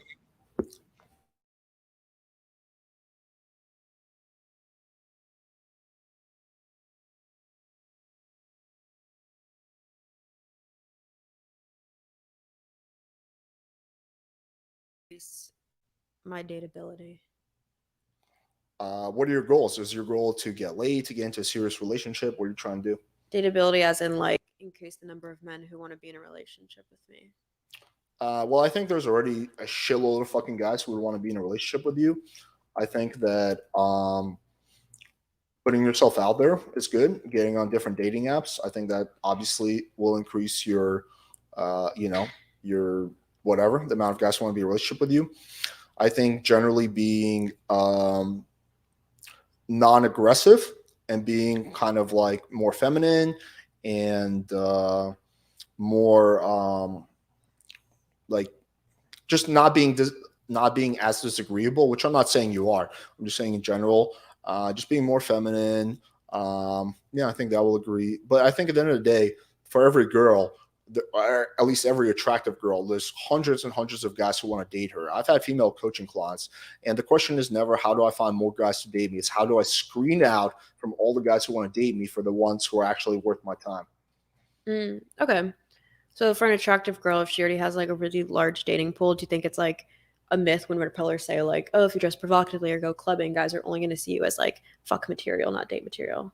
Some guys will, but you still have hundreds, if not thousands, of guys who won't. So I don't think it matters really. It's not like the general consensus of guys, in your opinion, that if a girl has like an OnlyFans or goes clubbing or whatever. OnlyFans and clubbing are very different things. I think that if the girl goes clubbing, I think most guys probably are not going to care that much about that. OnlyFans, yeah, I do think a good amount of guys will be bothered by that. Maybe like 50%. 60%, 70%, but that still leaves you with hundreds of men. But yeah, a good amount will be bothered by that. Makes sense. Would you? Would I date a girl who has an OnlyFans? Depends on what she's doing on the OnlyFans. Is she getting fucked by other guys? No. If it's her doing solo shit, I might yes, but I would proceed with caution. But yeah, I probably would. Oh, you'd enter a relationship with a girl who like posts nude pics? If she's doing like nudes, it's just solo shit. It would be a little bit of a red flag, but if everything else was really good, yeah, I think I would definitely consider it for sure. What's the red flag? Like what is the trait that you think it's revealing? The fact that she is using sex work to make a living, and yeah. But what's the red flag? That. Like, are you asking how does it affect me? Yeah. Like, what's the actual turnoff in it? Like you're saying it's that she's using sex work as work, but I'm saying like, what's the actual? Because I guess a lot of guys will say, I don't want other guys looking at her body, or maybe the fact that you could say like, I want her to have a real job. So I guess I'm wondering like, what's the actual? I'm more in the latter category. Yeah. So like like for me, the biggest turnoff is if a girl is a sugar baby. If I find out a girl's on Seeking, I don't think I could ever take her seriously. OnlyFans is not as bad. I think it's more honest, but yeah, I would want like a girl who like pursues a living or like her life using her brain and talents rather than like her titties or whatever. So yeah, I think that would be that. I would have more respect for a girl who's like, like making a living using her talents and her brain. That makes sense. What if she did both? Like, what if she was like a nurse who had an OnlyFans? Yeah, I mean, I think that would probably increase her desirability, but I still think I would proceed with like a little bit of caution for sure.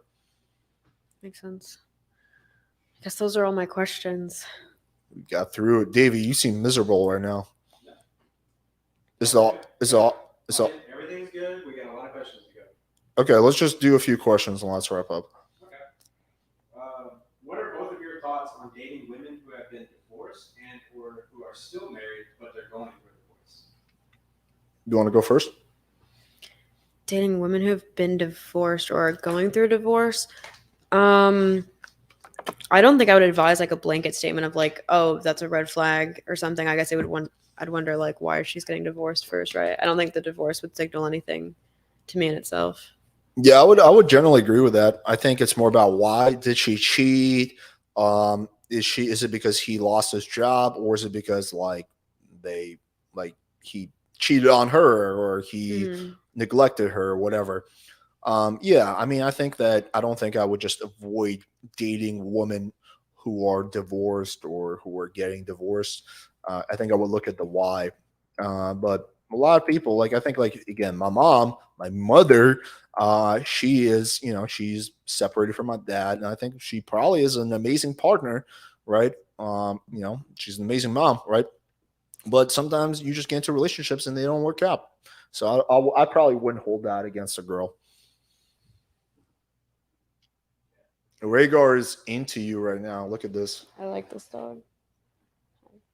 That's his plan. Okay, next question for the guest. If you're with a high value man and he asks you to quit your OnlyFans, would you do it? He'll either support you or he could set you up with a more stable gig that builds value and legacy.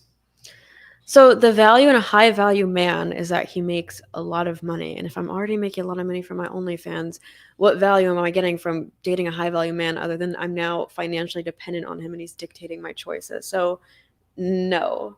If I dated I found a man who I just am in love with and it bothered him, then maybe I'd reconsider, but his value wouldn't affect my decision. That's kind of how red pillars define high value. I define it a little differently. I do think financials play a role, but I think a lot of it comes down to we're talking about a guy who is very confident, very charismatic, makes you feel good. You just feel like he's such a great catch. He's good looking. He's great in bed, better than any other guy. He is, has a great social circle and a great lifestyle that he can plug you into. Stuff like that. That's kind of how I think of high value. That makes sense. I guess for me, romantic chemistry is so volatile. I've never had a checklist like that. So if I met someone who I felt like is my, sounds corny, but like soulmate, then I'd reconsider. In terms of just like high value in terms of a checklist, I don't think it'd make me reconsider. But for me, finding good chemistry with someone is so rare that I would probably value that over possibly, I'd have to be in that situation, but I'd probably value it over my OnlyFans in theory. Can I ask you a very personal question? Sure, I might not answer, but you can ask. I'm just curious, how much money do you make from OnlyFans? Oh, I can't disclose. Okay. Are you the top 0.1% or you're not quite in that category? I do well. Okay. Okay, next question for the guest. Does she think men oppress women? Yes or no? Men oppress women. Okay. On a macro scale, I guess yes. Okay, the next part is then ask why no women do any manual hard labor jobs. Is oppression characterized by hard labor manual jobs? I don't see the correlation. I think what he's getting at is that, like, if men were really oppressing women, then women would like be gravitating since he thinks that men Well, I agree with that. I don't think men oppress women, but if the idea is that like, well, then they would be doing manual labor jobs, right? But there's some things that like women just simply don't want to do, which I agree with. There's certain jobs that fucking suck that mostly men will do, right? Like most women don't want to be fucking, I don't know, like fucking cleaning toilets or janitors or plumbers or any of that shit. Sure. I mean, a lot of women don't want to be streetwalkers, and I would say 99 to 100% of streetwalkers are women. Sure. Yeah. I mean, I think that one though, because that job is unavailable to men essentially, because no woman is going to pay you as a guy essentially, versus a woman can be just as financially successful being a plumber. So I do think that's a little bit different. So women going into, it's not actually going to bite me, right? No, he's just playing. Oh, okay. I just don't know if I would think like going into different lines of work indicates oppression in itself. Yeah, I disagree with his reasoning. I mean, what would you say are the ways that men oppress women? I guess just at a macro scale, like I feel like the biggest obvious answer to this is just sexual assault and rape as a whole, right? Like obviously we can say men rape other men in prison. We could talk about the fact that like, yes, a lot of maybe female teachers or priests rape little boys as well. But I think just the fact that like men are able to kind of just like physically overpower women, and we can kind of just build laws around like male perception of consent. It wasn't even that long ago that like marital rape was allowed, right? Well, it was like 50 years ago, but yeah. Yeah, I don't consider that long ago. Yeah, so for me, the biggest reason to show that like men oppress women is just like just large scale sexual assault, sexual oppression. But would you then say that because the vast majority of the time when someone financially takes advantage of someone else, it's the woman financially taking advantage of the man, that women oppress men too? I don't think I understand the question. The logic you're using, you're saying, hey, like, listen, the vast majority of the time, the man is, the one that's sexually assaulting the woman. Therefore, men in general oppress women.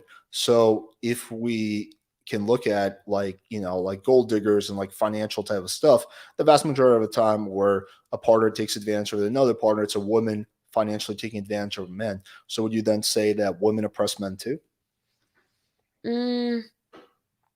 At a macro level, no. I don't know if taking advantage of the fact that a guy is into you and he's willing to spend money on you is equivalent to just like wide scale rape, like roofing women, raping women. I don't Well, see it's it not. then. It's not. It's a small percentage of men who do that. It's not. It's not like it's like 50% of men or 40% of men that are like out there just raping everybody. It's a small percentage of men, right? Maybe. I guess it's how much we want to define like I guess it's how we want to define rape. Like obviously there's rape, then there's sexual assault, there's sexual coercion, there's sexual harassment. I mean, you're the one who just said it's stupid of a woman to just like walk down the street wearing a low cut top because that just like increases her chance of something bad happening, right? Yeah, and there's different degrees of like taking financially advantage. There's just like leading a guy on, then there's direct lying, manipulation, gaslighting, then there's theft. There's different levels of it as well, right? Yeah, I don't know if actual forceful theft done by women onto men is anywhere near as commonplace as forceful rape by men onto women. Yeah, that one's not as common. It's more common of like, I mean, there's literally female TikTokers who literally their whole TikTok is dedicated teaching women how to extract as much money from men as possible, and talks about like gaslighting them, making them feel one thing and doing another thing, like all these weird games. And that's like seems to be somewhat socially accepted on social media nowadays. Versus if I had like a TikTok, like here's how you like rape women, like that would get taken down in like 2 seconds. Sure, yeah, I do think TikTok does kind of favor some types of bad content that it should, and I agree. Okay, let's move on to the next question, Davey. For the guest, has she ever heard about the black pill, and what are your thoughts about it? I actually don't know much about it. So, black pill is believing that there's nothing a man can do to increase his value. It's all predetermined by looks, right? Yeah, basically. Maybe plastic surgery, but yeah. I don't think I agree with it because I think when women are considering men, like I think looks fall very low in priority. Like if anything, maybe women do consider women have tended to be a bit more hypergamous, so women have tended to consider, a guy's income more, right? So doesn't that already kind of, I don't know, contradict the Black Pill movement? Just that Well, because statistic? that's what the red pill says, and the black pillars will say that she's not really interested in those guys that she's considering because of their money. They're just beta boxing. She's really interested in like the giga chat. Beta, but what'd you say? Beta boxing, it's like a slang term for like using your money to get girls. Oh, okay. I see what you're saying. So they would argue that yes, that guy might be getting laid, but that's not She's not genuine really desire. into She it. doesn't really want him. Yeah. Oh. I don't know. Maybe if she's like actually just like flagrantly using him for his money, she's probably not into him. But I think a lot of women are turned on by just like success. I don't think they're just pretending. Yeah, no, I agree with that. Yeah, success, but I think it's not so much money. It's more about the drive, the also the status that comes from someone being successful. I think money plays a role, but I don't think money, unless you're going for gold diggers, like the end all be all. No, yeah. So the status, the ambition, just the confidence levels, but Yeah, that Black pillars aren't considering any of that, right? It's just looks. yeah, they think the looks is really the only things that really matter. Yeah, I guess I'm just wondering where they got that from. Do you know I don't. what's like the basis of their theory? I don't know. I have no Oh. idea. All right, let's move on to the next one. Do you think the money from your OnlyFans is worth risking having a great family life? I wouldn't even accept the premise that like me having an OnlyFans is risking having a great family life, right? So I guess I'd reject the premise. Let's do like two more, Davey. Okay. Does she think feminism has done a good job of getting society to recognize and appreciate feminine traits? If yes, name 3 feminine traits and how they are more appreciated. 3 feminine traits that are more appreciated because of feminism.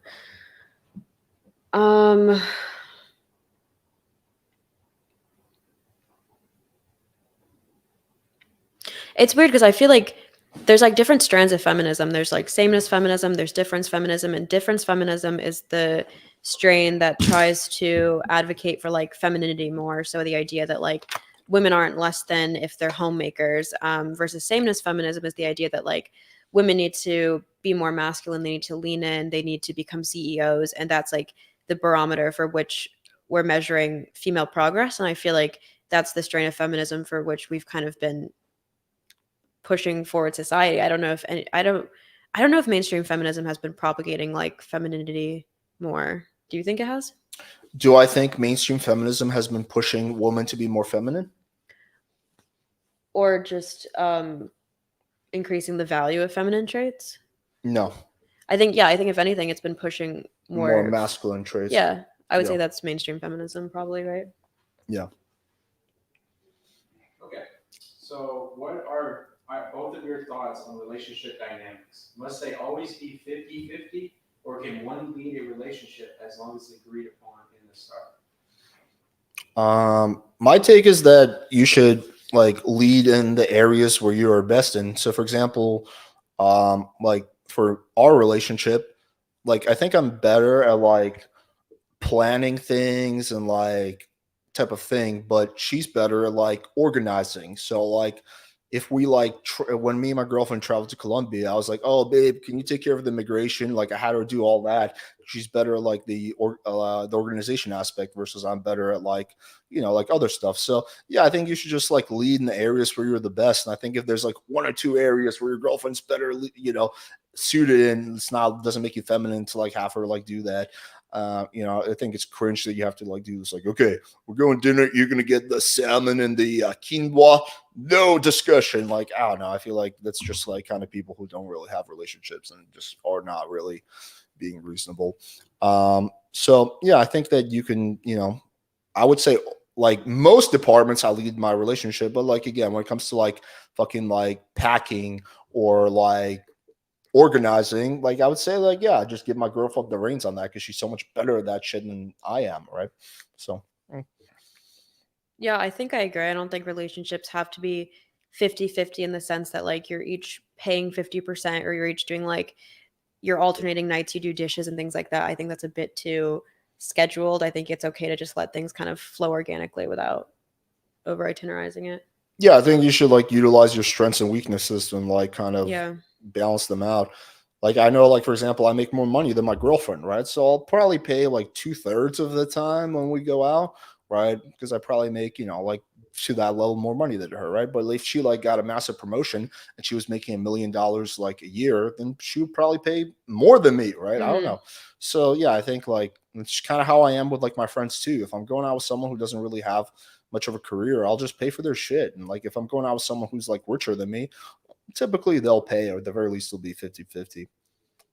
Yeah, I completely agree. Yeah, I guess gender isn't the factor for which person should lead. Yeah, it's just, I guess, leading with your strengths or what you have more of. Yeah. Do we have any like great questions before we wrap up?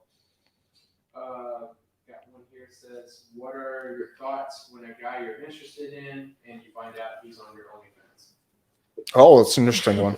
If a guy was a simp, I guess it would depend on what kind of simp. If he has like just a super high sex drive and he's only into me because he's now been trained to only see me sexually, I don't know if I'd be able to date him, right? But you will agree that like all the guys who like are watching your OnlyFans and the other OnlyFans, they're simps, right? Simps in what way? What do you mean? Yeah, they're simping, right? Yeah, yeah. They're Simping simping. is the definition of simping like you're paying for a girl you're not dating Yeah, or spending essentially. money to a Yeah, girl. yeah. Yeah. Okay, cool. Yeah, cool. All right, guys. Hopefully you enjoyed this debate / discussion. I thought it was fun. I think we agreed a lot more than most people expected. I don't know. What did you think? I didn't really know what to expect. I think we disagreed about things that I didn't know we were going to disagree about, so that was interesting. Uh-huh. Yeah. Yeah. I would like to see you debate Fresh and Fit again, though. I think that would be interesting because I think you'll have a lot more disagreements with them than you would with me. Yeah, that'd be fun. You should go on too. That's never gonna happen. We can Trojan horse you in. They'll never. No, they will. Myron will have a bitch fit. I don't like him. Get him out of here. Yeah, no, that'll never happen. They'll never debate me. Damn. But yeah, I look forward to that. But yeah, do you want to shout out your TikTok? Sure, yeah, it's just my name, Farha Khalidi. OnlyFans, also my name, Farha Khalidi. That's basically it. Cool. You ever thought about getting on YouTube? I just put out a first video like last week with Zerka, and it did pretty well, so I might keep going and make Yeah, content. just anything with Zerka. Yeah, It's just crack. it's algorithm crack. Yeah, People love that, dude. yeah. But yeah, hopefully you guys enjoyed this. We're going to be back tomorrow night with a round of speed dating, so tune in for that. It's going to be a good time. And then Friday, well, we'll see. I might have something in the works. Anyway, big thank you to Farha for coming through. You know, it takes courage to do debates. I always say that. So I appreciate you walking to the lion's den so as to speak and having the discussion. All right, guys, appreciate y'all. Have a good night.